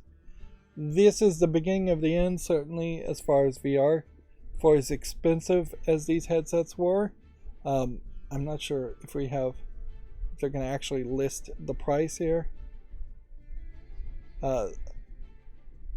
Like, these devices should have lasted for 5 to 10 years. Here we are getting the original Quest coming out in May of 2019, and yeah, barely 5 years at that. You can get the Quest 2 for $100, so the price is not terrible, but why in the world would you support that? Why would you support Meta when they potentially are going to drop support for the Quest 2 in 5 years? Like, whereas in comparison, older consoles, you could easily still have an NES from like 83 or 87 and it still could potentially work today.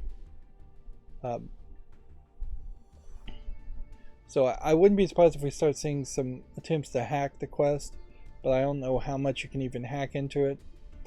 The other big problem, certainly as far as VR, is that in the entire lifetime of the Quest 1, there really aren't that many games to play. Like Resident Evil 4 might be one of the best games. There is a price comparison certainly to consider, though, as far as people buying a Quest 2 for $100 compared to the PlayStation VR 2 coming up for $550, which is way too expensive. Moving on, Hogwarts Legacy is Steam's top-selling premium game a month ahead of its release. The Warner title looks on course for a big launch next month. So yeah, any thought of a boycott, even before its release, has been crushed. My concern still very much is just, is there enough gameplay in there to make sense? And I'm not really sure if this is like a single player narrative experience that you're going to have in Hogwarts Legacy, or if it isn't more of an MMO online game, or just a game that's just going to try and constantly add more elements to it. What happens also when you have a situation where something big like a Harry Potter tie-in game comes out is that it pushes the list of other tie-in games that I never got around to playing down in my mind.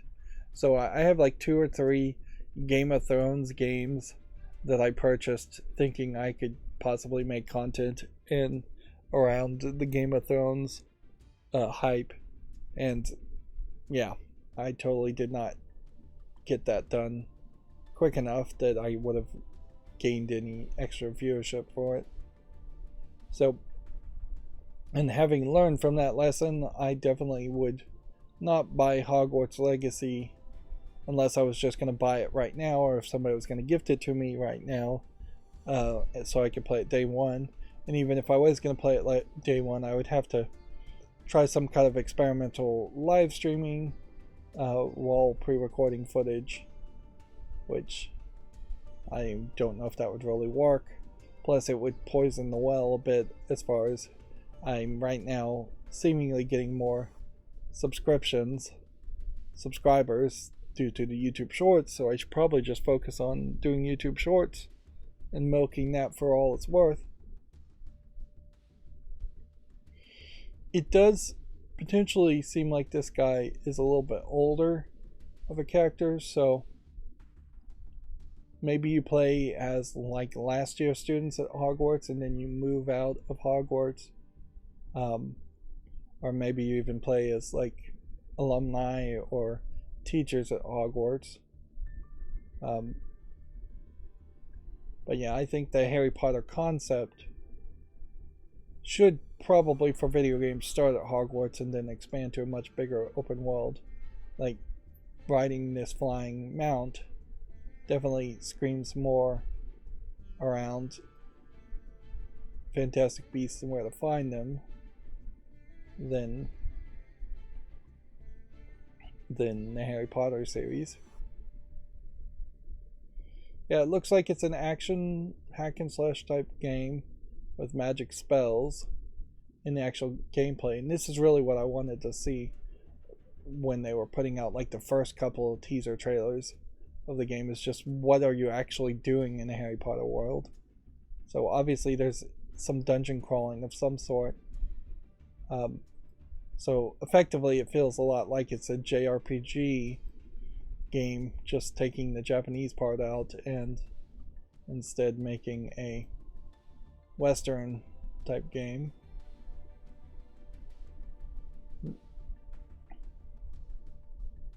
Yeah, that looks interesting enough. Like, I'm not gonna, there's nothing amazing there. Certainly this gameplay though is showing, looks a lot different than this screenshot. So the game itself has shifted in its appearance. Moving on, I need to hurry up.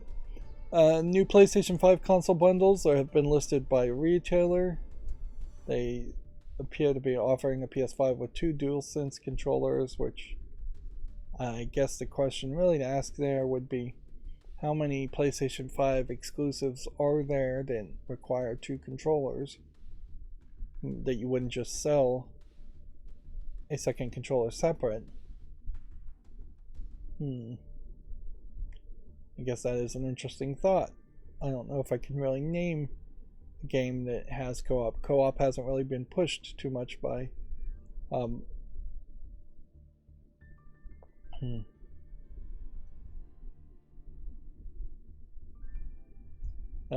yeah, I don't feel like co-op has been particularly pushed by PlayStation. This is a weird one. EA will remove Madden NFL's 23's CPR celebration after Damar Hamlin's collapse. Buffalo Bills players currently recovering in the hospital following an on-field incident. Let's see. So this is probably more complicated than it sounds. Why does somebody have a CPR like dance in the first place, and why does Madden have dances and celebrations anyways in the game? I could see why players would want that, but I would have thought NFL would say, hey, we don't want these delay of game type things. Let's see. So Damar Hammer suffered a cardiac arrest after making a tackle. And what is the CPR dance, and who does it? In Madden 23, players can lay down on the ground after scoring a touchdown while their teammates simulate delivering CPR. This shows just how stupid EA is. That they thought that wasn't going to happen. Like that seems so dumb that you would have like ever allowed that as a celebration in the first place, because obviously somebody was going to get hurt and require CPR eventually. It's an overreaction. EA really should just stick to their guns and say, no, we're going to leave it in. We were dumb enough to put it in the first place. Let's just double down on our stupidity for an argument of free speech and free expression. I guess it shows maybe some pretense of being more mature by removing it, yes, but I doubt anybody is going to give EA that level of credit. But generally, I'm more offended here, and I would think the NFL is more offended that they have these celebration events in the first place. And that, because almost certainly if you did that on the field, it would get called for a delay of game or something like that. Arguably, if it wasn't a CPR animation, if it was literally just you could punch players in Madden NFL, and or you could just low blow them or something, kick them in the balls or something, like, yes, that would be fine if you weren't making a Madden game. But since Madden is kind of synonymous with reproducing what NFL wants in football to be, you wouldn't add those elements in the first place. I guess at a certain level, though, maybe EA is just desperate to add any new content that anybody likes in Madden to sell you yet another copy of the previous version of the game that's just been slightly tweaked. Speaking of slightly tweaked, Bayonetta 3's latest update makes some stages easier and tweaks Viola's combat. The version 1.2 patch 0.0 makes it easier to unlock the special old book picture level. Also, yep. Is Bayonetta 3 on PC? I guess is a question I would really want to ask you. Yeah, I definitely am at a point where I'd only play Bayonetta 3 on PC if it comes out on PC, and I will obviously only play whatever version is released on PC. So yeah, more and more those early adopters, those people that play games day one, they get a worse experience by far. Maybe the better players, the hardcore players, should play games day one, and then the late to the party players who buy a game outside of the window get an easier experience. But that definitely is what I'm looking for, is an easier experience. Teenage Mutant Ninja Turtles Shredder's Revenge is now on mobile, exclusive to Netflix members. The streaming service is the only way to access the game on iOS and Android. That's an interesting experiment, certainly. I've never played any of the games via Netflix on my phone, and I don't think I would particularly break the streak just to play Teenage Mutant Ninja Turtles Shredder's Revenge. I do think it is on Steam anyways, so I would just buy it there.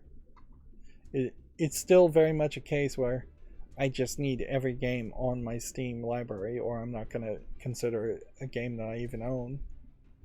A new single-player mech warrior game is in development, according to Video Games Chronicles. Okay, that could be interesting, or it could just be not interesting.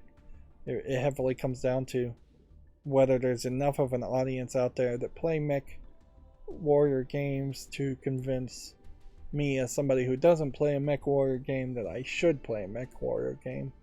And that's going to be a tall order. Now, arguably, I believe mech warrior is one of these tabletop games that isn't particularly connected to Dungeons and Dragons in any way. So, in the middle of the Dungeons and Dragons new debacle, and just Dungeons and Dragons in general sucking, and Magic the Gathering being based on Dungeons and Dragons generally sucking, and Hasbro as the parent company generally sucking, maybe there would be a fairly large shift from people playing Dungeons and Dragons to Mech Warrior. But that's a pretty big shift, going from fantasy to sci-fi. And I don't know if it wouldn't be more people moving to Warhammer, which I don't think Warhammer has anything to do with Dungeons and Dragons. The main thing is that Dungeons and Dragons almost certainly is going to start trying to sue people and saying that doing natural rules like rolling a 20-sided dice, or having attack or health points or things like that, they're going to start trying to claim some of those very generic concepts as part of Dungeons and Dragons copyrighted content, and they'll almost certainly fail at that, but they could spend a long time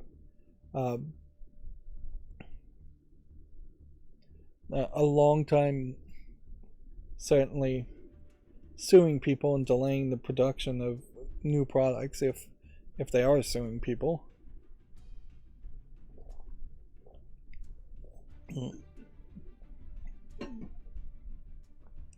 I should also mention, and I don't know if this really is video game news at all, but to clean up a more clickbaity video from the quartering, I'll say it seems like Adam Sessler claims to now be semi-retired and just hate gamers. I don't know if he ever really liked gamers, but yeah.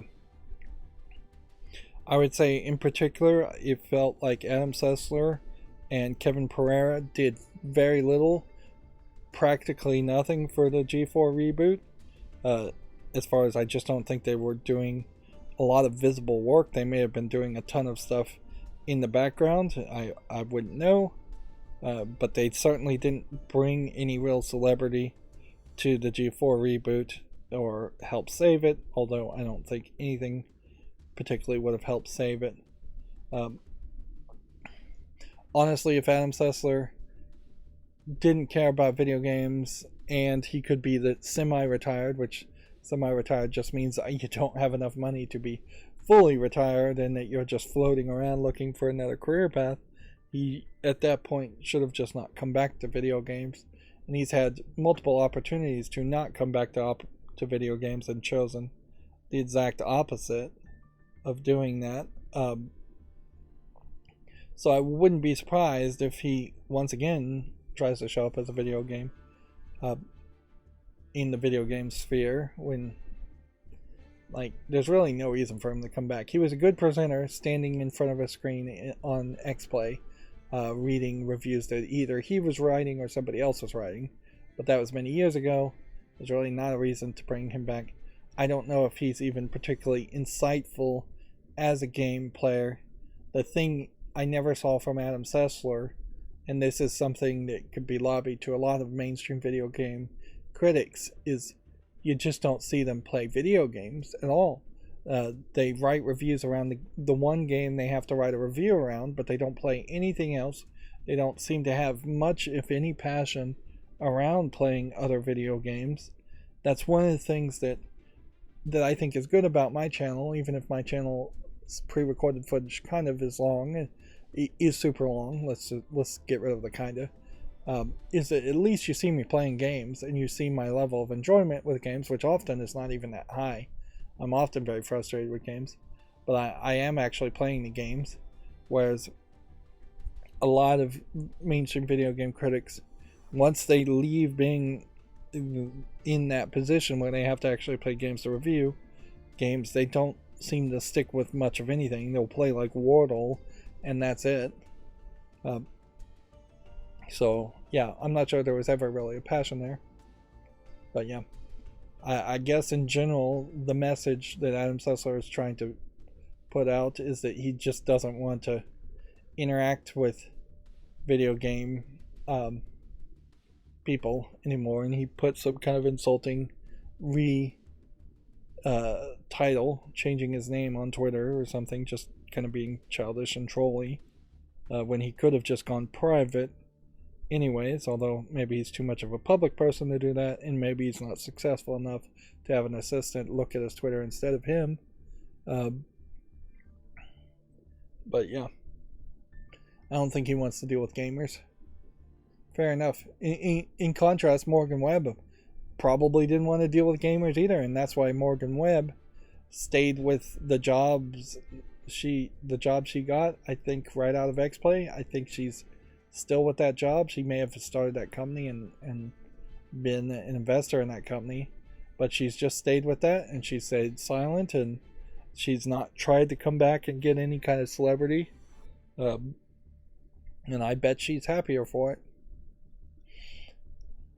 Moving on, Xbox and Bethesda has the developer direct being confirmed. It's not much as far as a poster here. It's a picture here. It seems like somebody literally just hand drew this with ink, and maybe that's the style they're going for.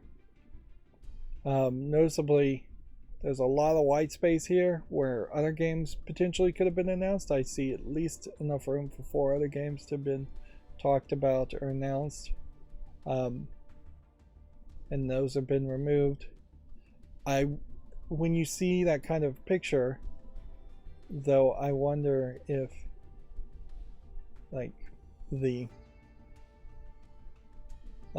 yeah, this is kind of polished, so they put some effort into it, but I wouldn't be surprised if this was something that was going to be bigger or something that was going to happen later, and they got pushed to releasing it, or they rushed to releasing it. I wouldn't be surprised if there is four plus games that were supposed to be announced at this developer direct that got delayed. I wouldn't be surprised if these directs happen basically a month after there is a board meeting and they decide whether to delay a game or not delay a game, or cancel games and not cancel games, just as a direct response to whatever decisions were made in that secret board meeting. That's when you have these kind of direct events.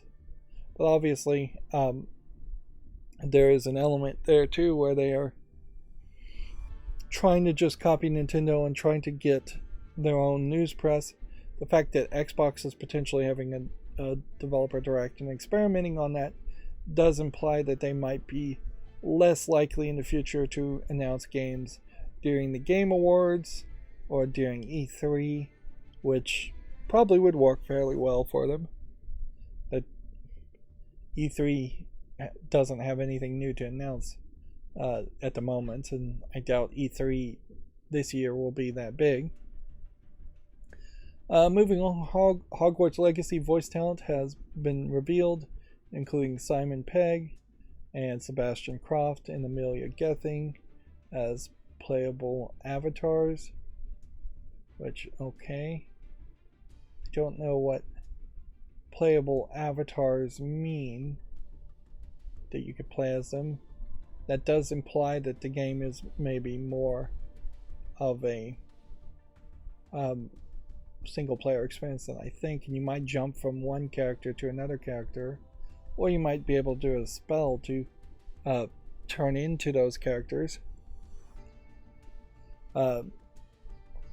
This sounds like this is a cast of mostly British actors doing voice acting, and these are famous actors, not video game voice actors. So you Simon Pegg seems to be playing as Headmaster Black, which means this is set in a different time frame. And then Leslie Nicole is from Downton Abbey. Candace Cain is from the Human Centipede 2, which isn't even one of the good Human Centipede movies of the Human Centipede movies, which only the first one I would say is good if you're even going to go that far and say it's good, which is a big stretch. If I recall correctly, the Human Centipede 2 basically has nothing to do with the events of the first movie and is in no way as good. Let's see. Luke Youngblood and Asif Ali are not credited as doing anything else. I don't know if Avalanche Software being credited for Disney Infinity does them a great service, but whatever. I don't think there really was anything wrong with Disney Infinity. It was just Disney didn't support it.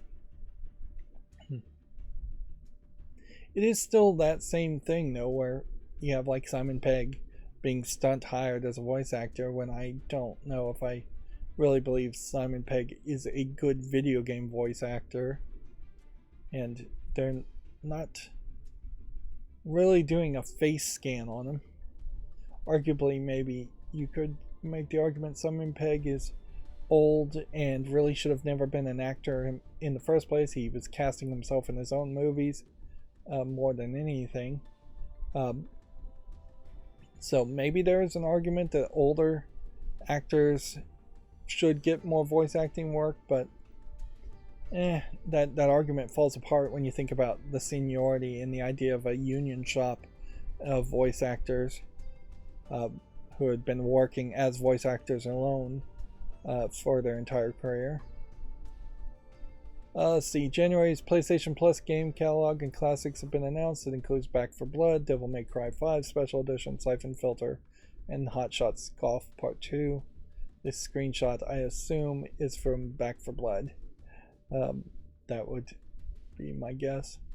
As an odd pick, certainly, of what you would pick from the screenshot. And arguably, I would say Dragon Ball Fighter Z is probably more relevant than Back 4 Blood is, because Back 4 Blood wasn't really that good. DMC 5 Special Edition is probably even more relevant than that. Even Just Cause 4 is more relevant, I think, than Back 4 Blood. So that's an odd pick, in my opinion, as far as Video Game Chronicles picking that for their thumbnail. I don't think they put a lot of effort into picking these thumbnails. They just search the first one, and these were probably somewhat in alphabetical order, although Hot Shots should be higher up than Siphon Filter 3. But yeah, they probably just searched the first thing, and the first thing that came up. I wouldn't be surprised if an intern picks these thumbnails a lot of times. Apparently, Ubisoft has canceled 3 unannounced games and delayed Skull and Bones. Again, the company says it's facing major challenges as the industry continues to shift towards mega brands. I think Ubisoft is definitely having its own unique problems, and arguably Ubisoft may be trying to devalue itself and maybe not even devalue itself as much as just clean house and cancel projects before it sells itself, because there has been some rumors and some feeling out there that Ubisoft is, after spending years avoiding being acquired by Vivendi, they are now open to being taken over and selling themselves to other companies. I think it's a Middle Eastern country in particular that might be interested in taking over Ubisoft. They very possibly are buying themselves time until the Microsoft Activision Blizzard merger happens, to use that as an example, to then sell themselves, or quote unquote merge with some other company. I do think Yves Guillemot in particular is fairly tired and old at this point and would like to jump ship or retire. And I think a lot of the talent and skill has already potentially set up plans or already moved over to his kid's new company. Moving on, Nintendo has dominated Japanese sales for its 18th year in a row. 2004 was the last year the company didn't have the majority of the top 10 selling games. So, yeah, there's been an entire childhood's worth of time in which Japanese people have been mostly buying Nintendo games. And a lot of times people were also buying PlayStations, certainly as their second console, or buying a PlayStation and playing only one game on a PlayStation. But when it comes down to the gamers who want to play a lot of games in Japan, it has been Nintendo, and it really couldn't have been anything other than Nintendo, because there's no Xbox competition there, and only until very recently, maybe in the past 2 or 3 years, has PC even considered to be an option. I'm not sure that these hardware charts even would count PC sales at all. So very possibly PC is a lot more popular in Japan than is actually shown.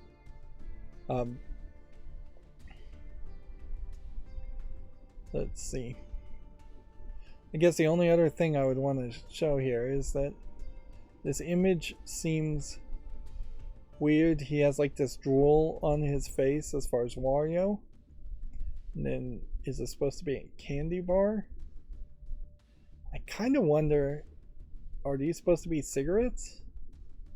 I kind of wonder if they didn't find an image online of somebody who had like changed this so that there is a Wario version of this without the drool. I guess these are coins, not cigarettes. And I guess this is candy, even though there's like not a single other candy anywhere here. But yeah, this Wario image, I guess, is just a reference that Nintendo is greedy, and Nintendo has succeeded greatly at being greedy. 18 years of straight success in Japan has definitely led to Nintendo being lazy too. It has to be pointed out. And there's no real end in sight for that laziness unless somebody else gets put in charge of Nintendo, which is possible but not super likely. Even if somebody was newly in charge of Nintendo, which relatively somebody is newly in charge of Nintendo, they have this Japanese respect thing where they won't change things out of respect of the way the previous person in charge did it. So yeah, Nintendo highly unlikely to change unless it was forced into change, and I don't see there would be much of a reason. It's more likely, frankly, that Japan in general will just have to change and bring in a whole bunch of immigrants, which they absolutely would not do, to the point where you would have a new Japan with new immigrant people running businesses and running the country. As the Native American, or I guess in this case, Native Japanese citizen and population became more like Native Americans in the United States, where they are fewer and fewer and less influential, which that's a mean way to say that, but it's very possible. And I don't know who this new population of immigrants really would be. It could be kind of anybody. And certainly, if somebody took over the land of Japan, they probably wouldn't take over the culture of Japan particularly well. Japan's best bet would be to import as many obsessed otaku Japanophiles as they could possibly find, a bunch of just like white people from Europe and like the United States and the West, and try to breed with them to make at least half Japanese, half otaku children. I'm rambling at this point. Ubisoft says it has been surprised by the Mario and Rabbids sequel underperformance. I'm not particularly surprised by that. They put out too many of these games too fast. It was an interesting idea when they made Mario and Rabbids 1, and then it feels like they've released either DLC or side games around the Mario and Rabbids concept fairly too quick after the first game, and then it feels like they moved fairly too quick as far as the sequel. The idea of XCOM but on Nintendo works well enough for XCOM fans, but I just don't think there are that many XCOM fans.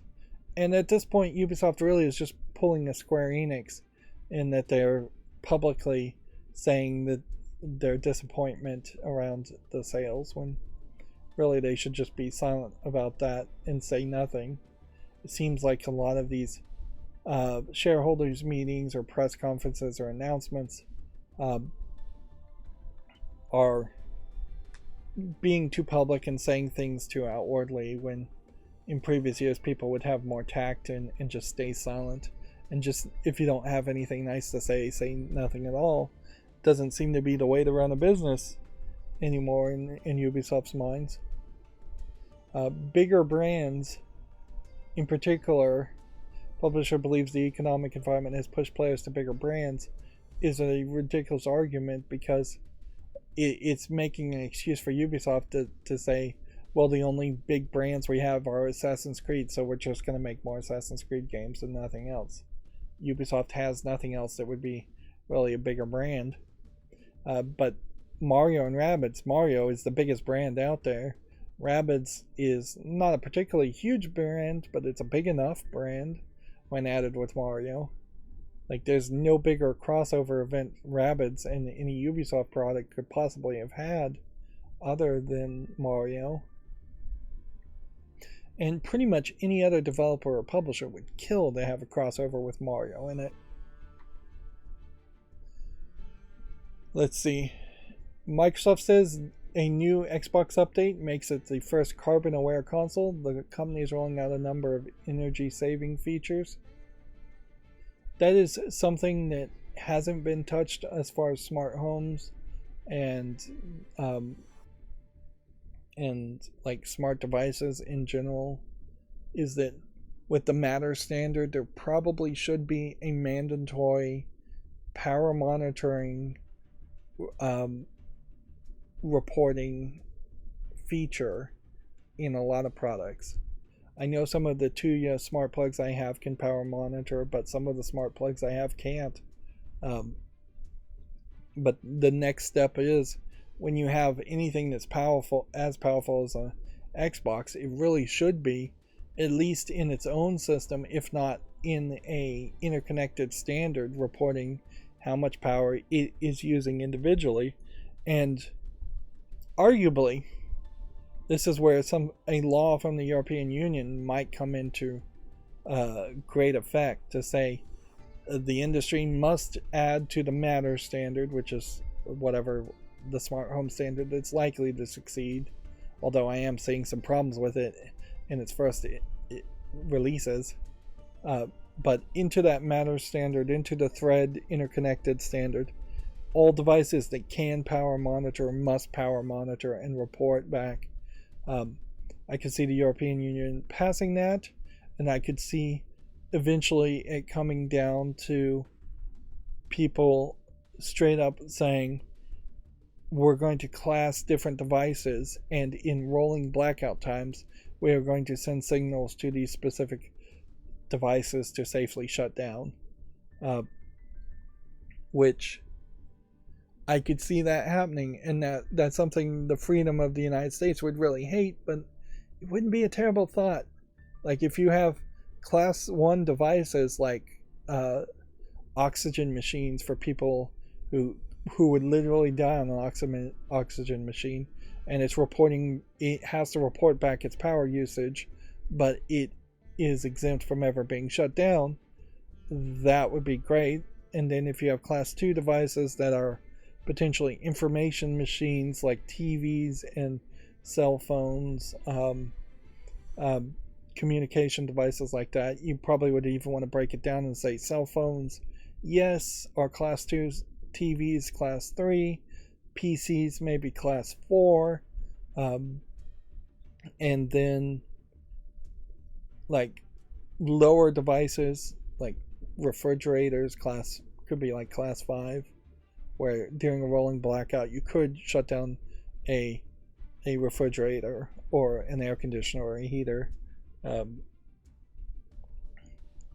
yeah, if every smart device that knew how much power it was using could be individually selected to shut down the strain on the grid, that'd be very useful.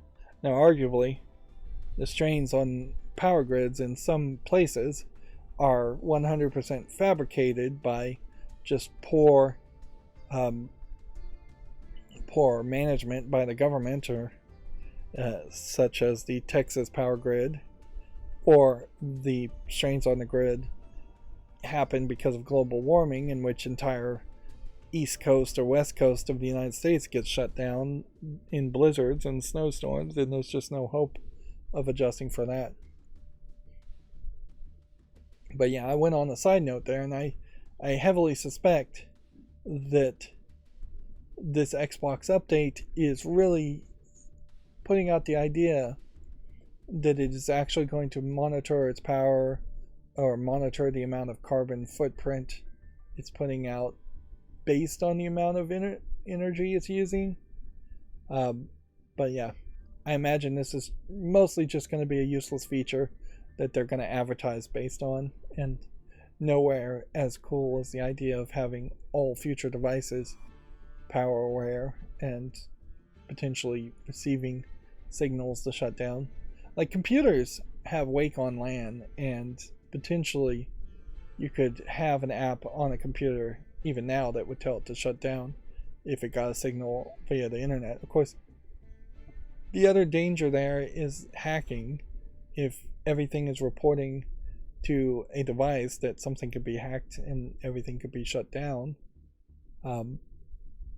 So you would probably want to create a device, create some kind of cooldown feature where anytime a device got a signal to shut down, it would pop up like a 10-second countdown that said, I'm about to shut down, do you want to cancel? If you cancel, it will ignore shutdown signals for 24 hours or so, and if you turn it back on, it will not shut down again if you get that same signal multiple times. But like, as a concept, it's not a terrible thought. And you definitely don't want it to become a case where the government has the ability to just shut down all devices inside of a house as they're attempting to SWAT somebody. They could already cut the power if they were going to do that. But they can't just like harass people they don't like. Governments totally would do that, where they would shut down all devices and potentially try and freeze people to death in the winter just because they don't like them. Yeah, I'm totally rambling at this point. And we haven't gotten... This is our last article from Video Games Chronicles.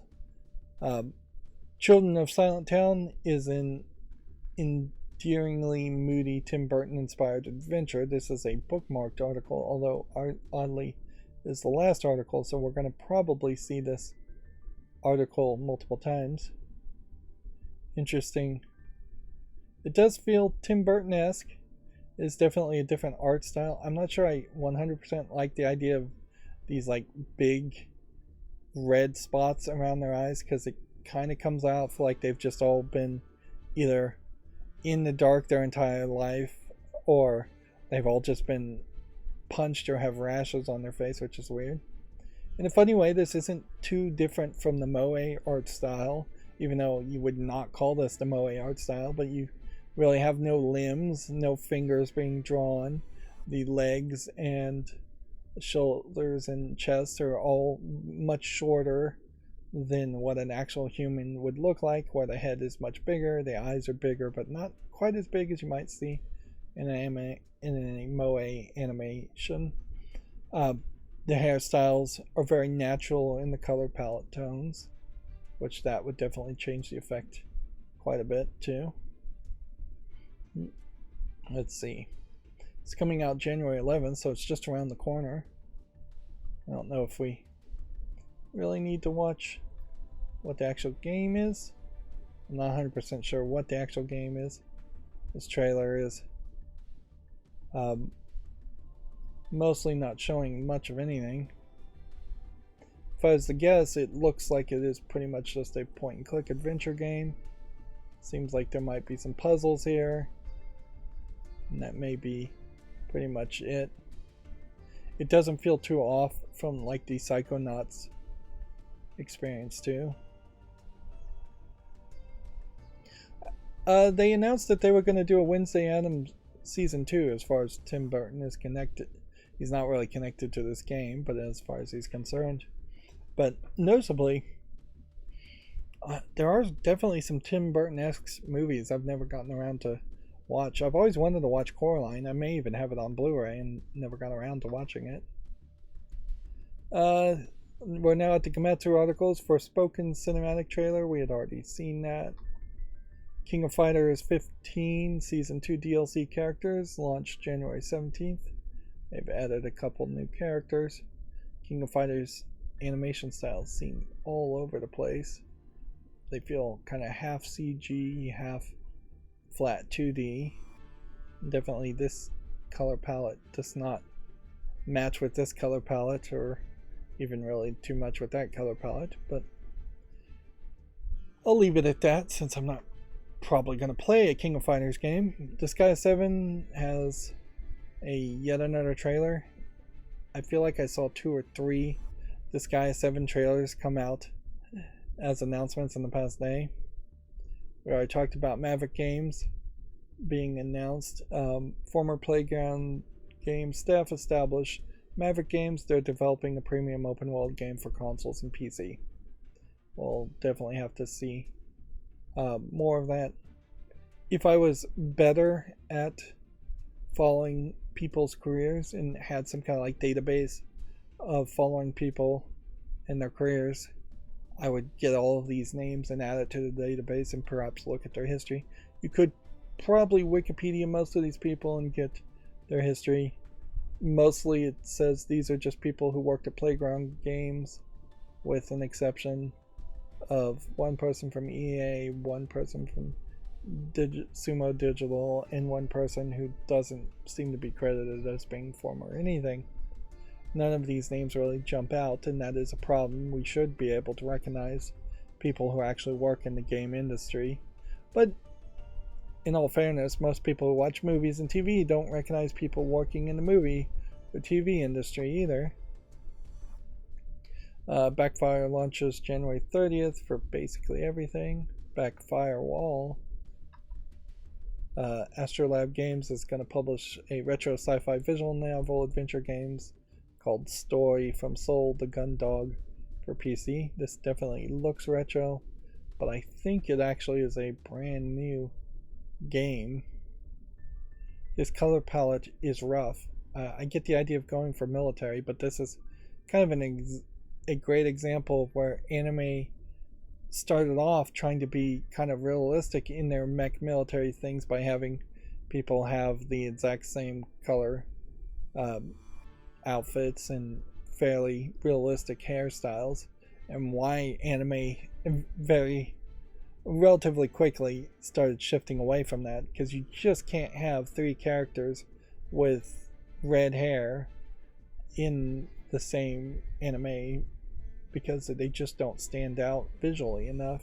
And that's when you started to get the different hairstyles, different hair colors, particularly in the outfits here. They're really struggling to stick on a 2-color green, 2-tone green, 3-tone green color palette, while still trying to have different ways in which people wear their outfits and look different. But yeah, it really just does not work very well. And what they wouldn't have wanted to do is add a bunch of medals on the chest or logos on the outfits because that would have been hard to animate. I'm not sure that there's a ton of actual fandom for retro art styles that much anyways. I know there will be some of that. Certainly people who are fans of the original Gundam series will look at that and say that looks cool, but when you actually look at the game here, it's a super simplistic point and click adventure type game or adventure type game, and the animation of the characters in the actual screenshots are nowhere close to what the cover art is, so it feels pretty bait and switchy. A game called Avatar Generations launches in early 2023. It has a gameplay trailer. It's a smartphone game. Avatar has managed to succeed in a lot more than I would have thought it would have after the series had been ended. Looking at this seems like this is all the characters from the original Avatar game in about their age time from the original Avatar cartoon, not game. So calling it Generations seems a little weird because you would expect you would see that second series that was a continuation of Avatar generations later, or one generation later when they were older. And that second series didn't lead to a third series, which Avatar was very successful enough that really, had it been handed to maybe somebody else besides Nickelodeon, it would have gotten more funding, and in that more funding there could have been expanded bigger teams to make more Avatar type content. Almost certainly part of the reason why Avatar The Last Airbender would enjoy any success is that they finally got that new Avatar movie out. So yeah, now I guess the wait begins for the next Avatar movie from James Cameron, I think. Yeah, I'm not seeing anything here that that this would imply it would have the sequel, Legend of Korra stuff. Yeah, that's the name of the sequel. It says it follows closely the iconic plot points of the television series, following the main characters. New content will be added regularly, which follow the journeys of the other avatars, including the legend of Korra. And the general idea of Avatar The Last Airbender, I guess, does open the idea that there could be other avatars that would pop up in previous or future generations. Let's see. As far as other kids' games, SpongeBob SquarePants The Cosmic Shake, Meet the Bikini Bottomies trailer is available if you want to check that out. I assume this is a new game and not a remake like the previous SpongeBob SquarePants games. It's coming out January 31st. I'm not sure kids are particularly that interested in SpongeBob SquarePants. I'm not sure it airs on Nickelodeon. I'm not sure kids watch Nickelodeon at this point. So it's very possible that a new game in this series really is just targeting older adults more than anything else. Ys 9 Monster Nox for PS5 launches May 9th in North America and May 12th in Europe. I guess I'll leave it at that. Dragon Ball Z Kakarot teases a 23rd Tenkaichi Budokai arc as Season Pass 2 DLC, which, what does that mean? I don't know. I would have to assume that the 23rd Tenkaichi Budokai is a reference to some section of Dragon Ball Z Kakarot or Dragon Ball Z that or even Dragon Ball. This honestly looks like this is a screenshot of Dragon Ball, not even Dragon Ball Z. And then Bardock as a character. It's not a character I'm even particularly familiar with, but I think he shows up much later in the series than Dragon Ball, unless there's a time manipulation element to it, which very possibly there is a time manipulation element to it. But visually, there's very little connection to this animation style and this animation style, which highlights just how long Dragon Ball Z has been around and how much it's evolved. Tales of Symphonia Remastered has a gameplay trailer, if you want to check that out on Gamatsu. New Dragon Quest RPG for iOS and Android will be announced on January 18th. The side-scrolling beat-em-up game SD Shin Kamen Rider Ranbo has been announced for Switch and PC. They don't have any pictures or trailers for it. It's due out March 23rd in Japan. One of those Final Fantasy games, Final Fantasy The Black Soldier, is shut down as of today, and they are trying to end it, I guess, on a good note, but I feel like that game probably was only running as a online MMO for a couple of years, and I don't know if there's anybody that's going to be happy it's shut down, really. Famitsu review scores for issue 1780. They give Dragonoka 32 out of 40 for Switch, Never Awake 34 out of 40 for PlayStations and Switch. That's kind of a high score. Tristia Legacy for Switch 28 and Tristia Restore for Switch 27 out of 40. Not a lot of games being reviewed today, particularly games that I recognize. I don't recognize any of those games, so I'd have to assume this is Dragonoka, but this could be Never Awake or Tristia, one of the Tristias, and I couldn't tell you what this actually is based on that screenshot. I'm not sure I've seen anything about any of those games. Here, Disgaea has yet another trailer if you want to check it out.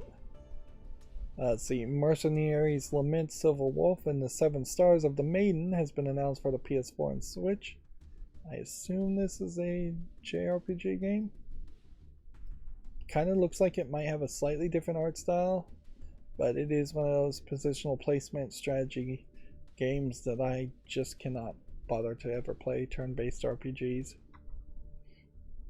Disgaea 7's demo launches January 12th in Japan. It's like Disgaea made multiple announcements all at the same time. It's like, here's 3 different trailers and a demo all being announced. I did see this like news reporter screenshot, and yeah, this is striking. That you would have just like giant anime belt around your wrist, and then giant anime double belt around your chest as a bra, giant anime belt around your head. Just really going with a ridiculous theme. It does make an interesting point around clothing, certainly, that clothing cannot exist if the material does not exist to actually make it. For instance, if culture wanted to evolve that you always covered up your nose, we would have to have some kind of fabric or some kind of glue that you could cover up your nose, and particularly if it was cover up your nose and only your nose. In the same way, if the concepts and developments of a bra or a shirt didn't exist, the only kinds of bras that you could make, particularly in a world that doesn't have advanced sewing techniques, would be some kind of leather belt type element. That definitely wouldn't work very well, though. Like, you would have to have a kind of underwire bra belt that is tighter than the higher nipple covering belt, and it would have to be particularly tight and not leather belts probably aren't that elastic, so it would be incredibly uncomfortable, very possibly make it difficult to impossible to breathe in. They would almost certainly have to be incredibly tight to stop breasts from just bouncing up and out of that bra.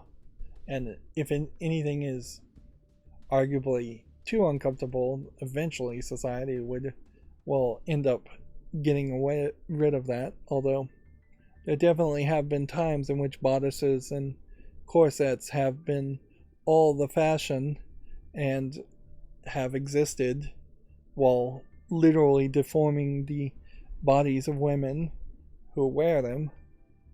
But eventually, yes, we did get away from bodices and corsets. But yeah, that is very much a kind of ridiculous anime. Let's have some cheesecake. Let's do some lewd outfits. And you can see the other characters here. Definitely not as underdressed as that. Although, in all fairness, our main protagonist, Beefcake Devil character here, is totally topless. So, I guess some turnabout is fair play there. And she's apparently a spear character in this screenshot. And that definitely caught my attention more than most of the things around Disgaea 7. I still don't want to play Disgaea games, but it caught my attention. Hogwarts Legacy voice cast, we already talked about, so I don't think we need to cover it again. Developer Direct, we already talked about. And then that moves us to new games that came out on Steam, so let's see if we can burn through this fairly quickly. Here we have it's an adult game. Well, I wasn't expecting that. You just roll into some of these screenshots and particularly if they make the first 5 screenshots not adult looking, it's not super it's not likely that I'd make that assumption. Arguably this is a problem with the way Steam puts the adult content warning. It really should be at the very top, or it should be just right across the screen. Arguably a completely different background would make some sense too. Now what's weird about this is that some of these screenshots are censored, but one of these screenshots is not censored, so you totally are seeing the nipples of a female presenting character. It seems like that's the case. Maybe that's not really the case. And then sometimes these screenshots are really small, as far as they are these little smiley faces over it, so it's not really hiding as much as a black bar probably should, or a blur should. This game is Exori, Exiori. It definitely looks like it's not quite the best quality RPG game, but as far as adult games, it actually looks fairly high quality. That being said, it is $17.99. It says it has English full audio. They're calling it a Japanese RPG, but it doesn't have any Japanese language support, which I would argue shouldn't be called a Japanese RPG in that case. But yeah, if you potentially wanted to play what might be a average RPG type game like this, and you wanted to have some adult content in it, Exori is definitely one to think about. And I'm going to put it on the follow list just to see what the actual player feedback is. Now today is Wednesday, so I guess we are just back around, and honestly it's getting down to the point where there are more days out of the week in which adult games are actually getting released than there are days out of the week in which they aren't getting released. There seems to be some bundling certainly happening, so it doesn't happen quite on Sundays, quite on Mondays, but by the time you get to Wednesdays, we are seeing adult games getting released. And then Thursdays and Fridays and Saturdays, we're definitely seeing adult games getting released. And the next game is also an adult game called Darkness Revenge. This time it's a 3D CGI visual novel type game. I think in this case it's a vampire lady, which tells a slightly different story. you choose between a male or female vampire character. Take your revenge as you kill on your killers as a vampire. It all still comes off very much like an asset flip, in part using just the same old 3D CGI characters and maybe just changing the teeth model to add the vampire stuff in it. It doesn't look terrible though. I do think you get, in a lot of these adult game visual novels, what you're generally expecting. It is oddly early access. It's $9.99 and it's English only. But what you're expecting really should be honestly 30 minutes to 5 hours at most of visual novel stuff. You may very well not get that much variety. Even if you do get variety, I don't think there's going to be a lot of replayability. There's a lot of these games that I think are being published by a smaller selection of publishers than I would really think. And they may very well be going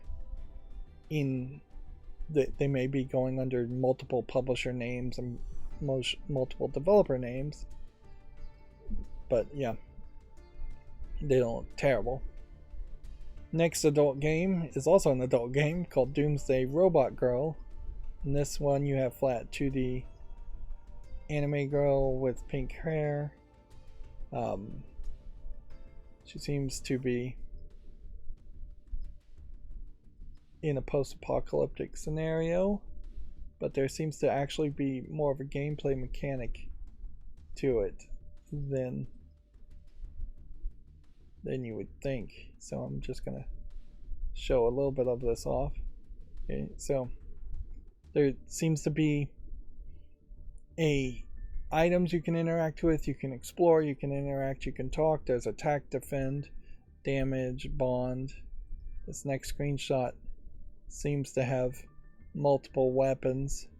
So yeah, it definitely seems like there's more of a product here. Noticeably, this game is also 92% very positive, with 55 reviewers, and selling for $9.34. Says it supports 15 languages. At a certain point, I probably should just put this on my wish list instead of my follow list. I can just not bother. It definitely feels like there's a dungeon crawling aspect to it too. Just really feels like there's an actual game here. The adult scenes look decent. Nothing amazingly special about them. Yeah, I guess at this point I'm just going to put it on the wish list. Now, what do I do about having an adult game on my wish list? Not much. Like, basically somebody would have to gift the game to me, because I can't imagine actually spending $9.34 on an adult game that I couldn't ever actually cover on YouTube. This is not one of those games that is going to be able to be censored easily. I'd have to do so much editing. Maybe if I became super popular and could hire an assistant, I could play adult games and have them more censored, or I could potentially have a different hosting site that I could put those gameplays on. Yeah, otherwise I don't know if there's anything I could really do there with it, unless it had some kind of censored mode in its gameplay description, which I don't think that it's likely it wouldn't have that.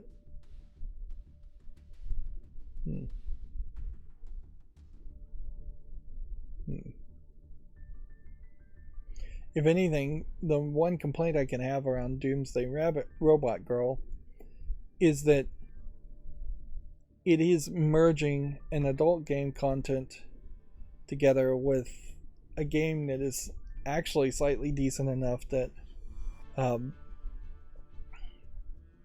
that you would want to just have the game in a censored mode and just play the game. It's not quite good enough that you would just have the game without the adult content, but then also that puts you in that weird mushy middle where maybe you don't want the gameplay content and just want the adult content, and then you'd have to grind through a game you really don't want to play, which certainly is the argument for all the easy slide puzzles or games that are just kinetic visual novels. I don't know if this is spam or not on the chat. We are getting yeah, this is definitely spam.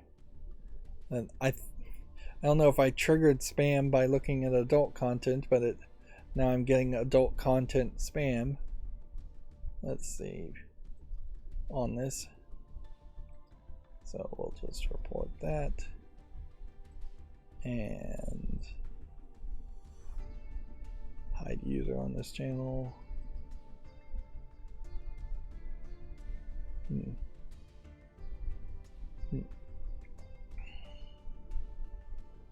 But yeah, it's one of those title spam type things where it's a website, click go here, and you'll find love with our AI help. Last thing I would trust is AI as far as matchmaking.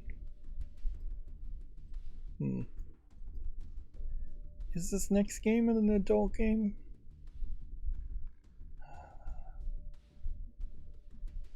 It does say it has suggestive dancing and nudity. Well, in this case, yeah, they're spamming emojis in particular. Hiding user on channel is seemingly not working because they're just spamming some more.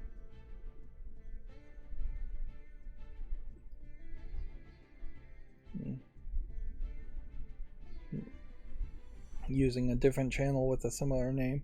And what they almost certainly do is they hack or just make these channels with very similar names.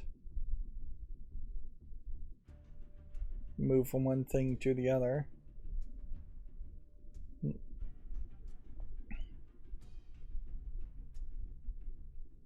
Alright, well, so you have this Rogue Kini Z where she's in the small bikini and shooting zombies. It's just kind of a low effort adult game that probably does have some nudity in it, but not enough to justify playing a bad zombie shooter game. And it definitely was not in the adult section of Steam, and arguably maybe should be. That being said, Rogue Kini Z at least looks more interesting than Small Z does. BC Bill. I'm just gonna have to check to see if any of these are adult games. BC Bill looks like an old Commodore game of no interest.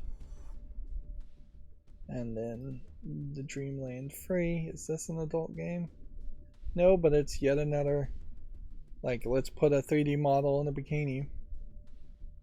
Yeah, I don't get this mushy middle either. Like, this looks like an asset flip survival game with not a lot of effort put into it. And then they're just trying to sell it by asset flipping some bikini characters into it. And I just don't get the logic behind that. This might be the point where we are. It might be the same publisher doing the same asset flips over and over again. It seems like that very possibly is the case. But it does certainly point out that if you are going to make an adult game, just make an adult game. Put some actual effort into it. Steam allows that. Quit trying to flood Steam with these middle of the road. It's going to be titillating looking, but actual garbage as far as the products.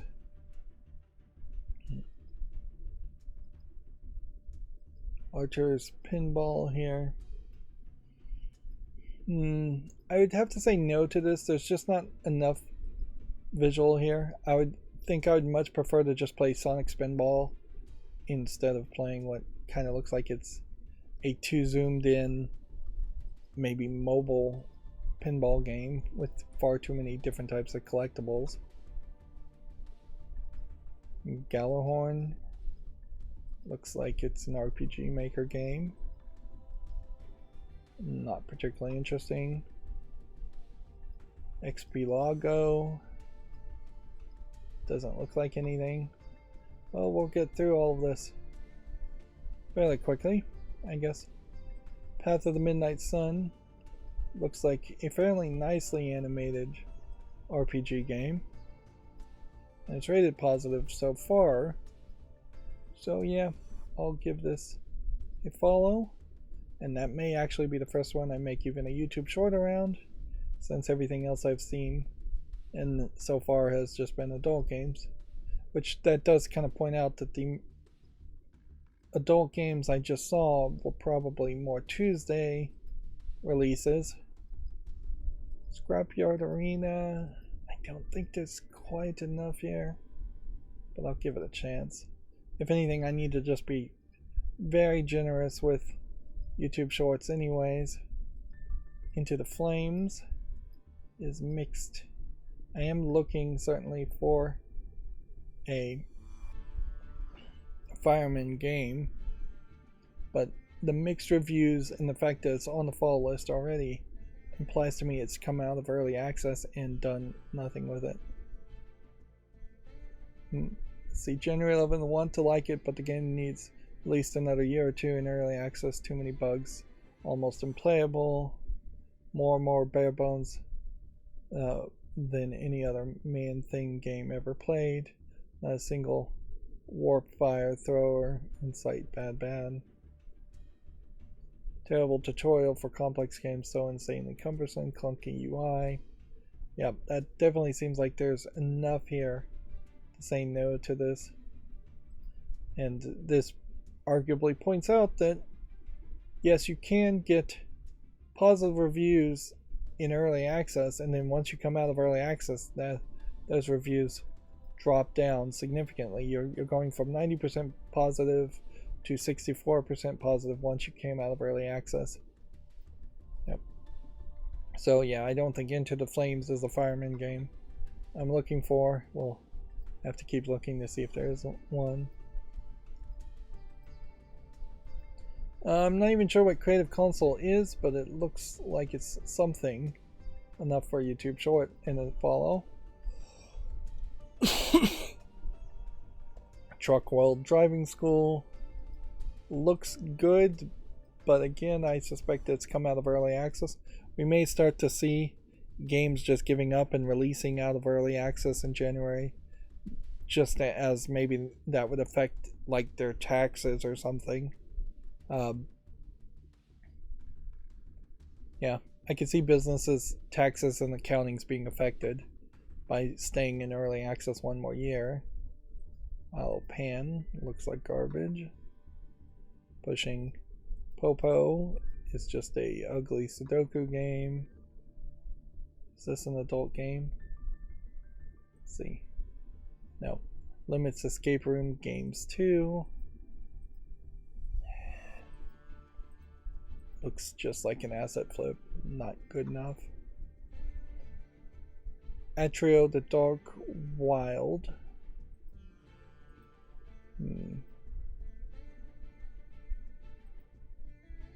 Seems like this is a Factorio type game, so I'll give it a chance. Like a Factorio game if you're using conveyor belts to feed an insane android robot. Which that is a slight twist, but maybe not that much of a twist in the actual gameplay. Darwin's Aquarium here. Looks too asset flippy. Our land looks too much like an asset flip, or just in general, not even an asset flip, it looks like a garbage survival game. Forest fire. Yeah, there might be something to that.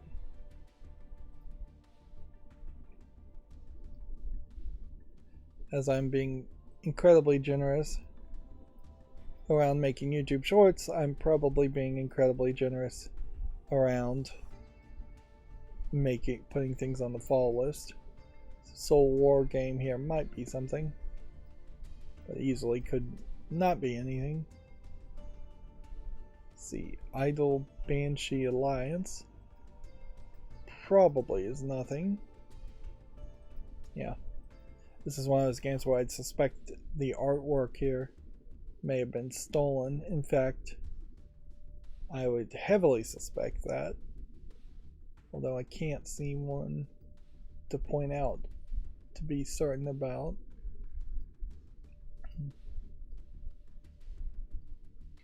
But yeah, not really interested in an idle game with anime waifus.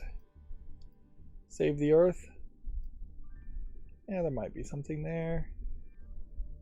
Particularly any game that just looks even slightly different is getting a follow compared to so many things that just look terrible. This is a Japanese only typing game, so obviously I'm gonna have to say no to that. Horror Tale 2 Samantha. Well, I guess I would have to find out if Horror Tale 1 ever came out.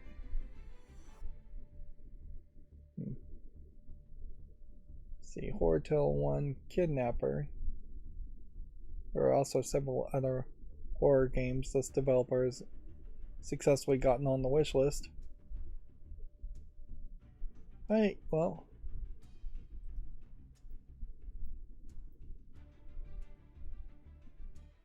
I'll put this on the fall list, but this also came out January 5th. So, if anything, I probably should dismiss it, in that they are breaking up.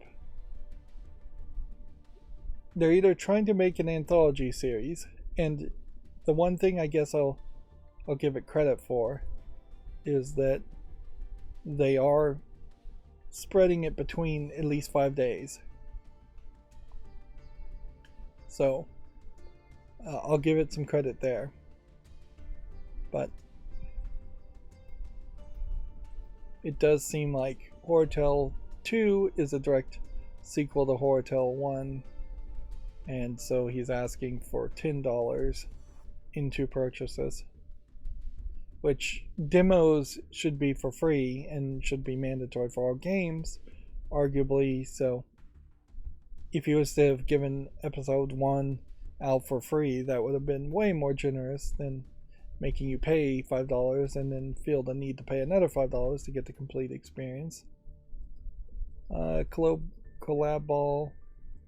It's kind of visually nicely polished as like a potential split screen, shared co-op, Marble Madness type game. But that's about all I can say for it. It still would be a no.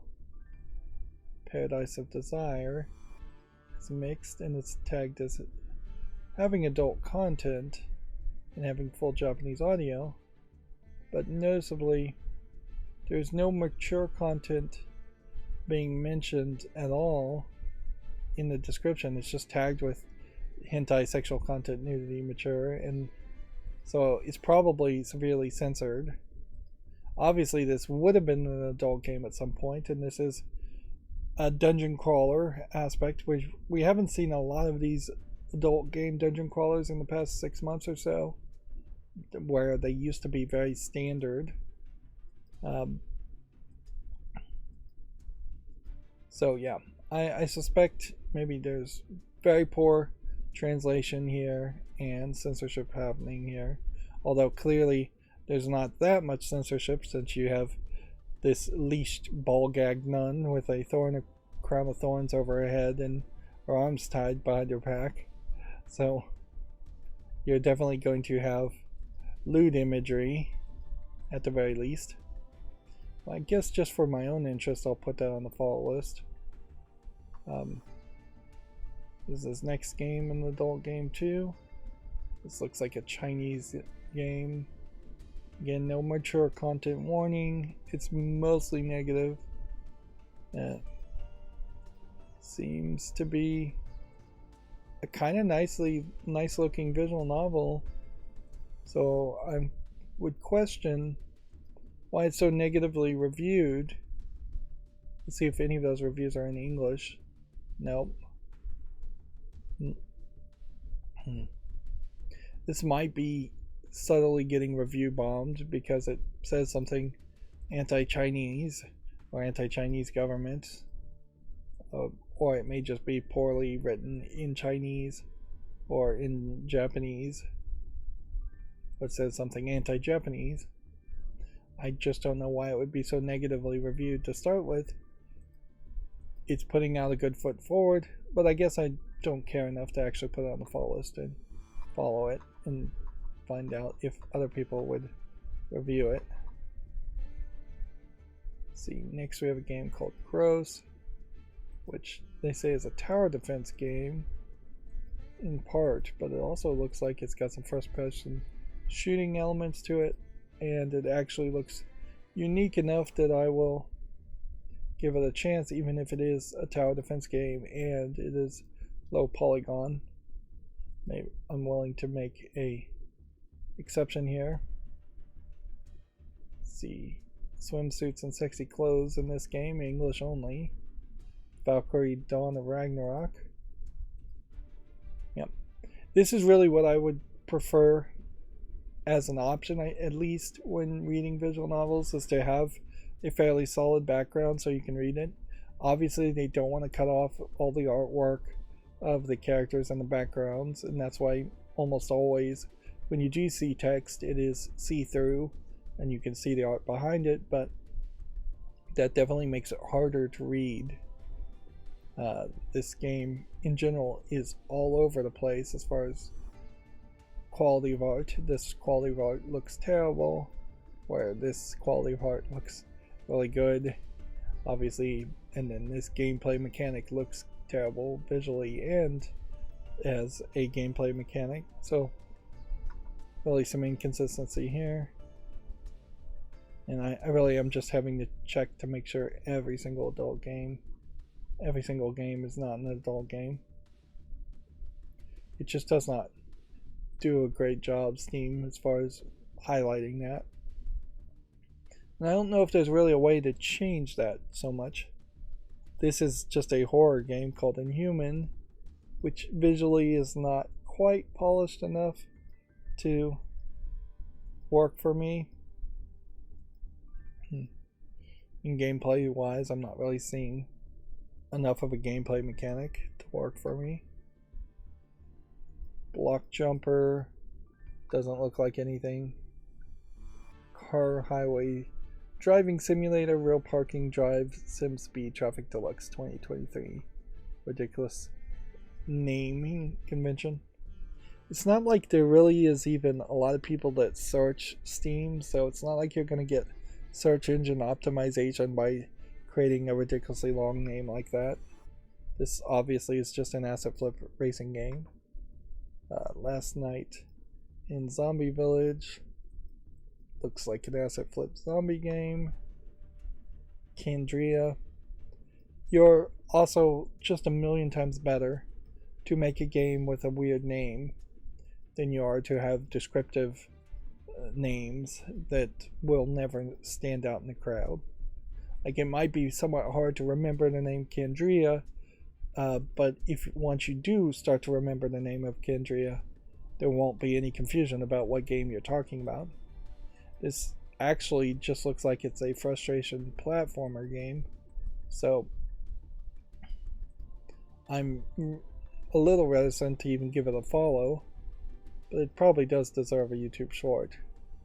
We have about 10 more games to look at, and I guess we're moving closer to Wednesday or Tuesday as far as release dates. Well, no, we're looking at things that came out January 11th, and Yeah, I don't think we're gonna see another adult game in this stream. They definitely seem like they get bundled. Lost Empire 2097, I don't think it's quite polished enough. Midnight Alert. Yeah, I'm gonna be really generous, I guess, and make a short around that.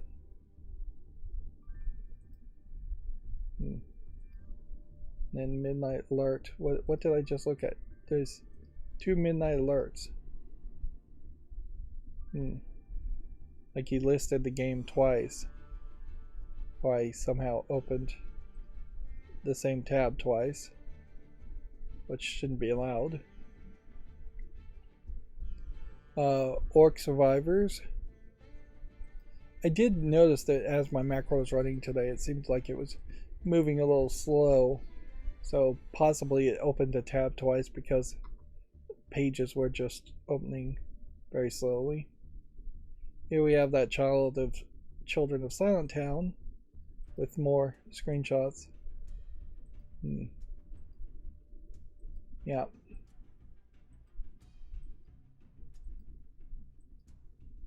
A lot of creepy imagery and not a general idea of what the story would be other than it would just be a point and click adventure game. Obviously this deserves a follow though in a YouTube short. Escape of the Pig makes a Sokoban box pusher a little bit more kid friendly and cutesy, but I still don't think there's quite enough of a reason that you would want to spend $2.39 on this type of game, and I just don't think this is quite quality enough. I'm not sure there's ever going to be just a box pushing game that would be good enough that I'd want to make a YouTube short around it. I guess if I'm just scraping the bottom of the barrel though and am desperate for more YouTube shorts, which maybe I will get desperate. I mean, I'm already up to 3. I don't think it's completely out of the realm of possibility to go to 4 or 5 if I have enough YouTube shorts I can make that way. I'd like to stick to 3 or even go back down to 2, but there's enough games coming out to justify 3, so we'll stick with what is reasonable and justifiable. Let's see, we have a game called Power of 10, which looks like it's a space game. Arguably, maybe I'm putting too many games on the follow list just because I'm making a YouTube short around them. They Came from the Sky 2. Interesting. They Came from the Sky 1. Let's see what the reviews are on this. This came out in 2019. It's rated positively.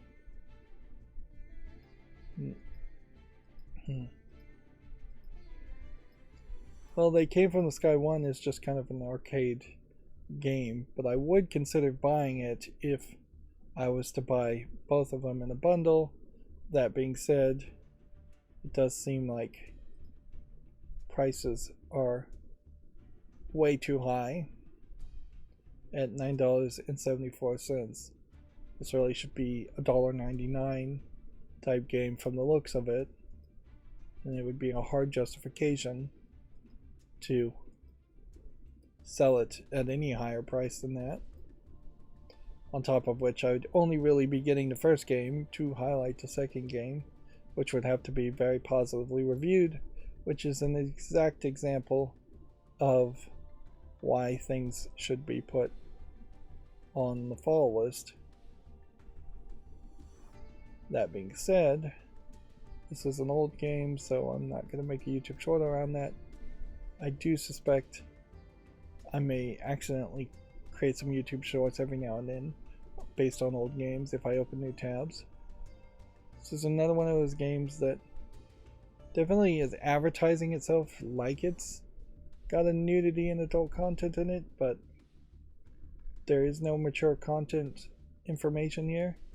Is that possibly a case where the game publishers are just not following the rules and not putting in the information when they should? Or is it a case that it is just one of these Chinese bait and switch games? Obviously you have some loot outfits and bikini outfits here, but the vast majority of the game seems to be a hack and slash game with some asset flip dances too. And I wouldn't be surprised if you spend most of your time just fighting infinitely spawning enemies in this same arena over and over again. So calling it a relaxing casual game, I'd heavily suspect that this is of Chinese origin, but could easily be Korean or Japanese too. But yeah, not really a product here worth looking at. Yay, Fighting Girl. So that's not going to get a follow. Let's see, we have one of these puzzle games where you have to avoid the enemies. Yeah, I'll give it a chance. And see, this is once again,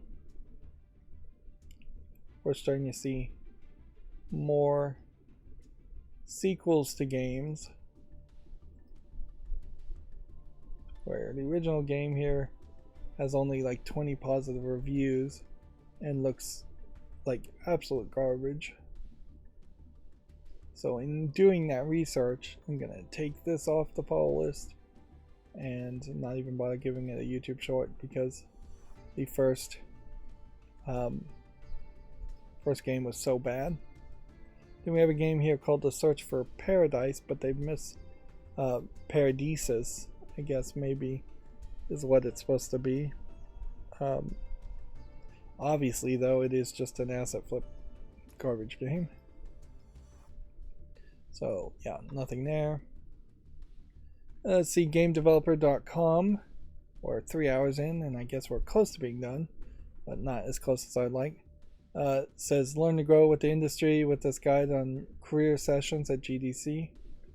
As much as I hate the kind of cronyism and nepotism that probably exists by going to things like GDC, if you are a game developer, rubbing elbows and making connections at GDC is really the right move. So you really can't argue with that, particularly if you wanted to work in the game industry.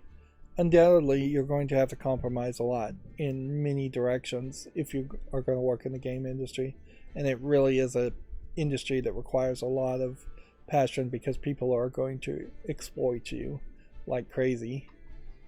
Unless you're just going to be a full indie person and not do business with anybody. But arguably, if you make an indie game and you haven't greased the right wheels, you're not going to get any press coverage, and then your game will never succeed. I think we already had talked about this. F1 Manager's underwhelming sales force a reset for their 2023 goals. Apparently, nearly all of the UK's 2022 game sales were digital downloads. They spent buying games from their phones or consoles instead of dealing with traffic and physical lines.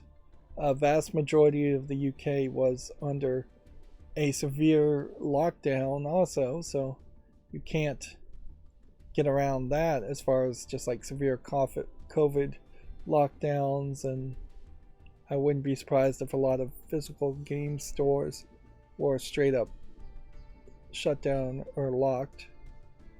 And yet, there is not a mention of that at all in this article from GameDeveloper.com.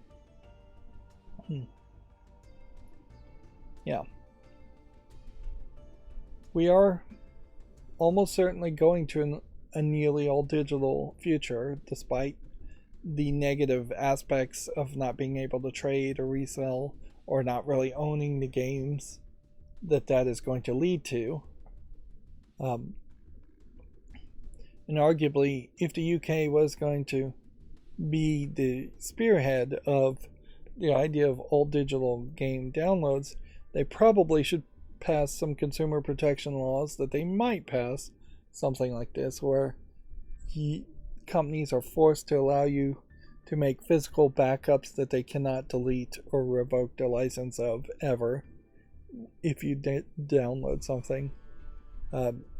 It's not that crazy to say, yes, you can plug in a USB stick to this game and you can always play the game in its fashion, in the at least single player content, and that can never be forfeited in any way.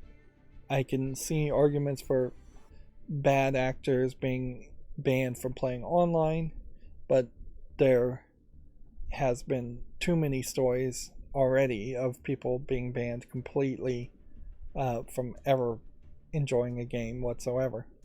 The other thing certainly could be just if you get banned online, you should be given a full refund in actual cash.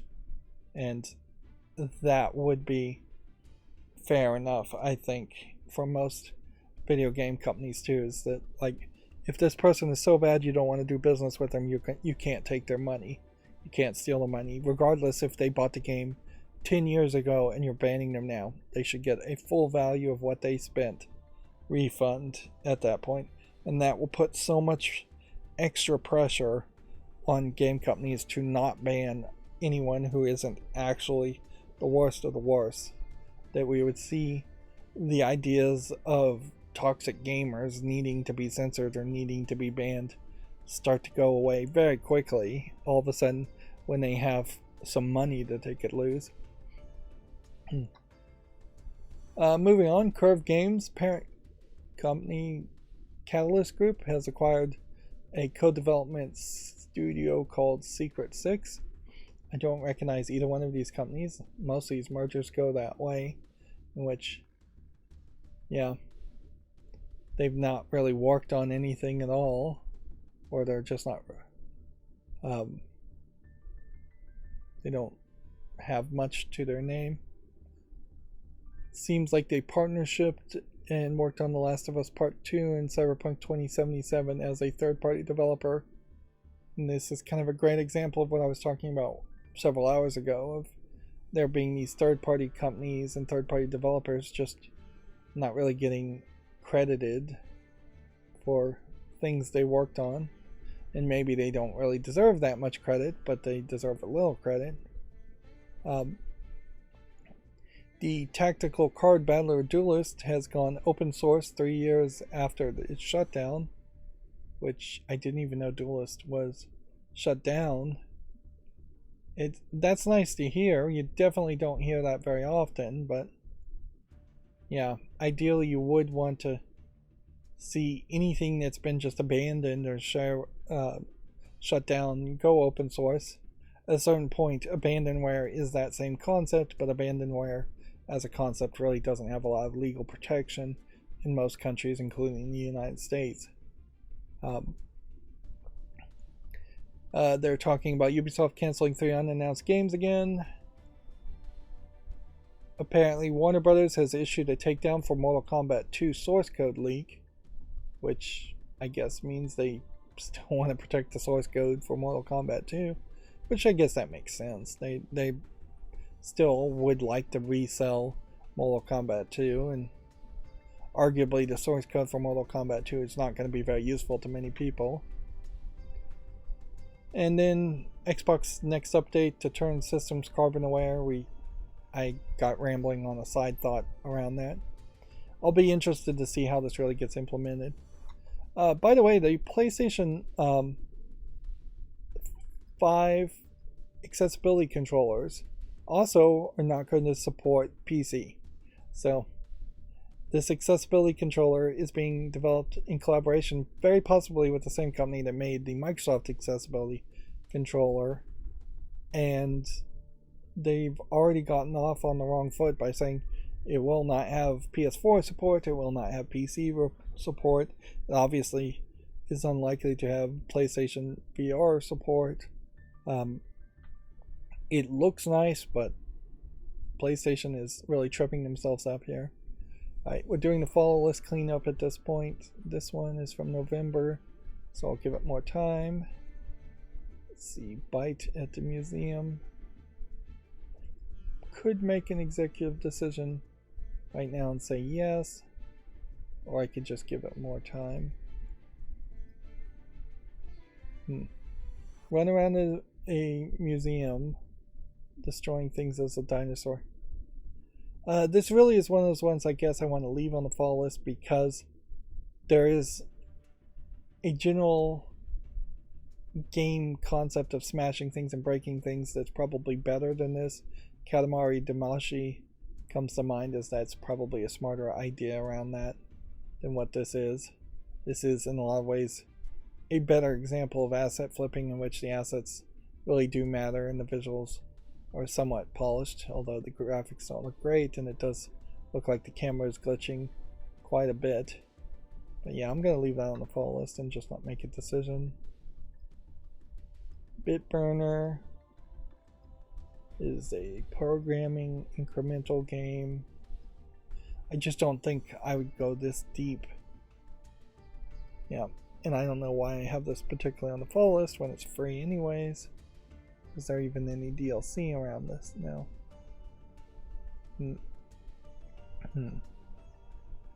This is just too much programming, I think, for anything I would want to play at this point.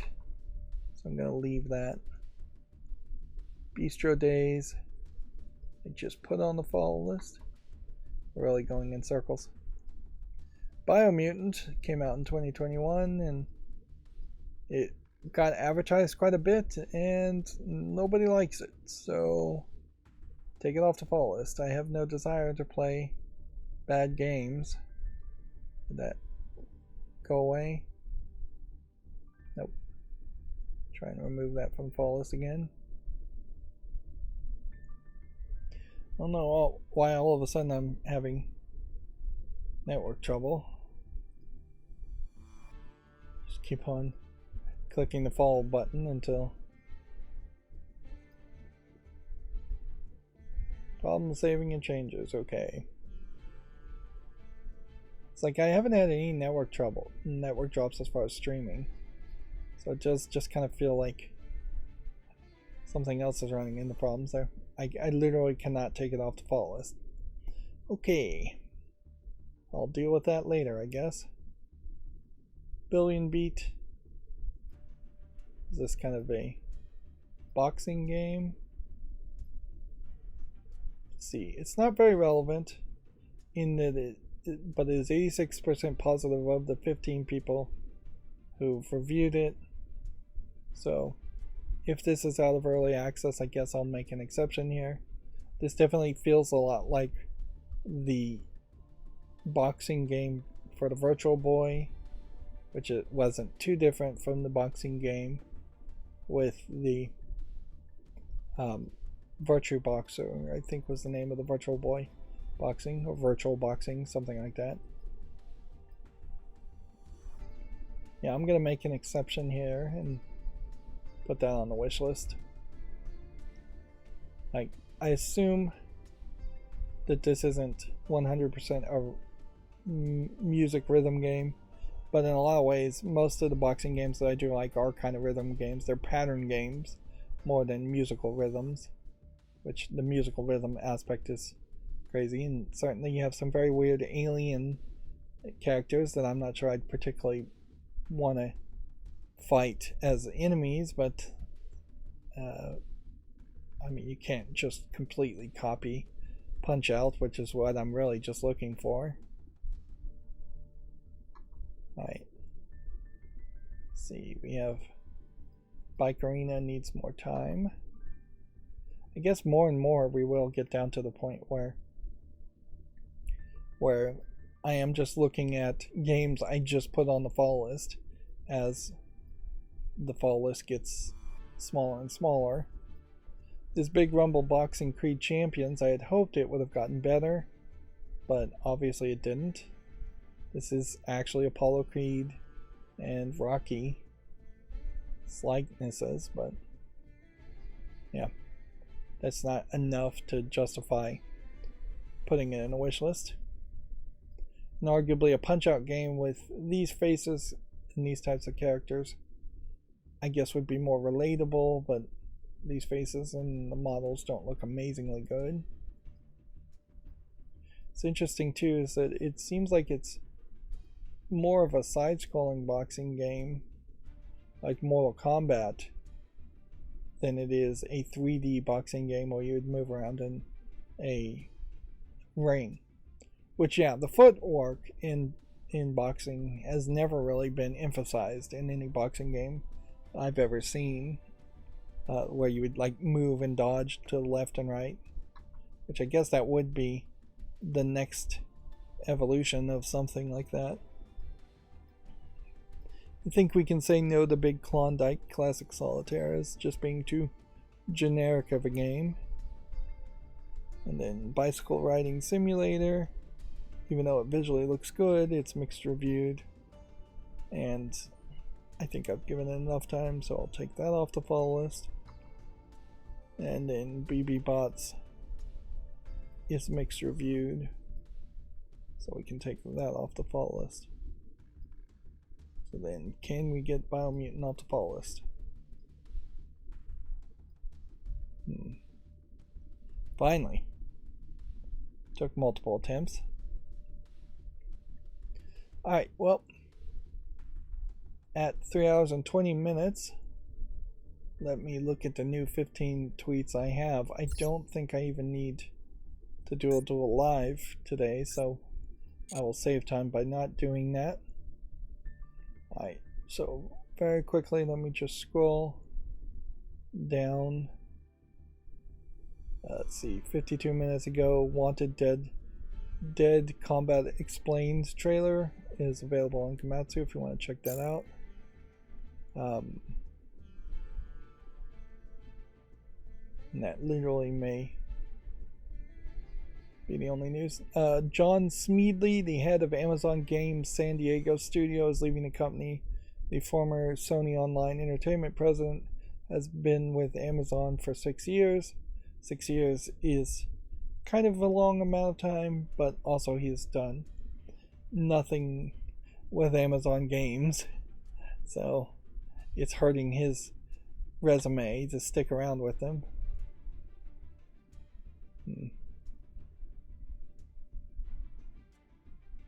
Let's see. YouTube is updating and experimenting with having custom thumbnails for YouTube Shorts, which I feel like being able to pick a specific frame even from a for YouTube Shorts is just going to lead to a lot of clickbaiting, and that's one of the few things that was kind of nice about YouTube Shorts is that you couldn't clickbait somebody into watching something, and you don't even really need to clickbait people into watching things because you're so likely to get random views no matter what anyways, the way the videos just pop up and they just keep on streaming down your feed. Alright, well, we started somewhat late, so it's not super surprising that there isn't any new news otherwise to talk about. That's going to be it for this stream. As always, I ask you to like, share, subscribe, comment, and watch every second of my videos. If you want a friend to follow me on any social media sites, there's a whole bunch of links down below. And if you want to support me further, there's a link to Patreon, or you can friend me on Steam and give me a game off my wish list. Thank you for watching. Have a good evening.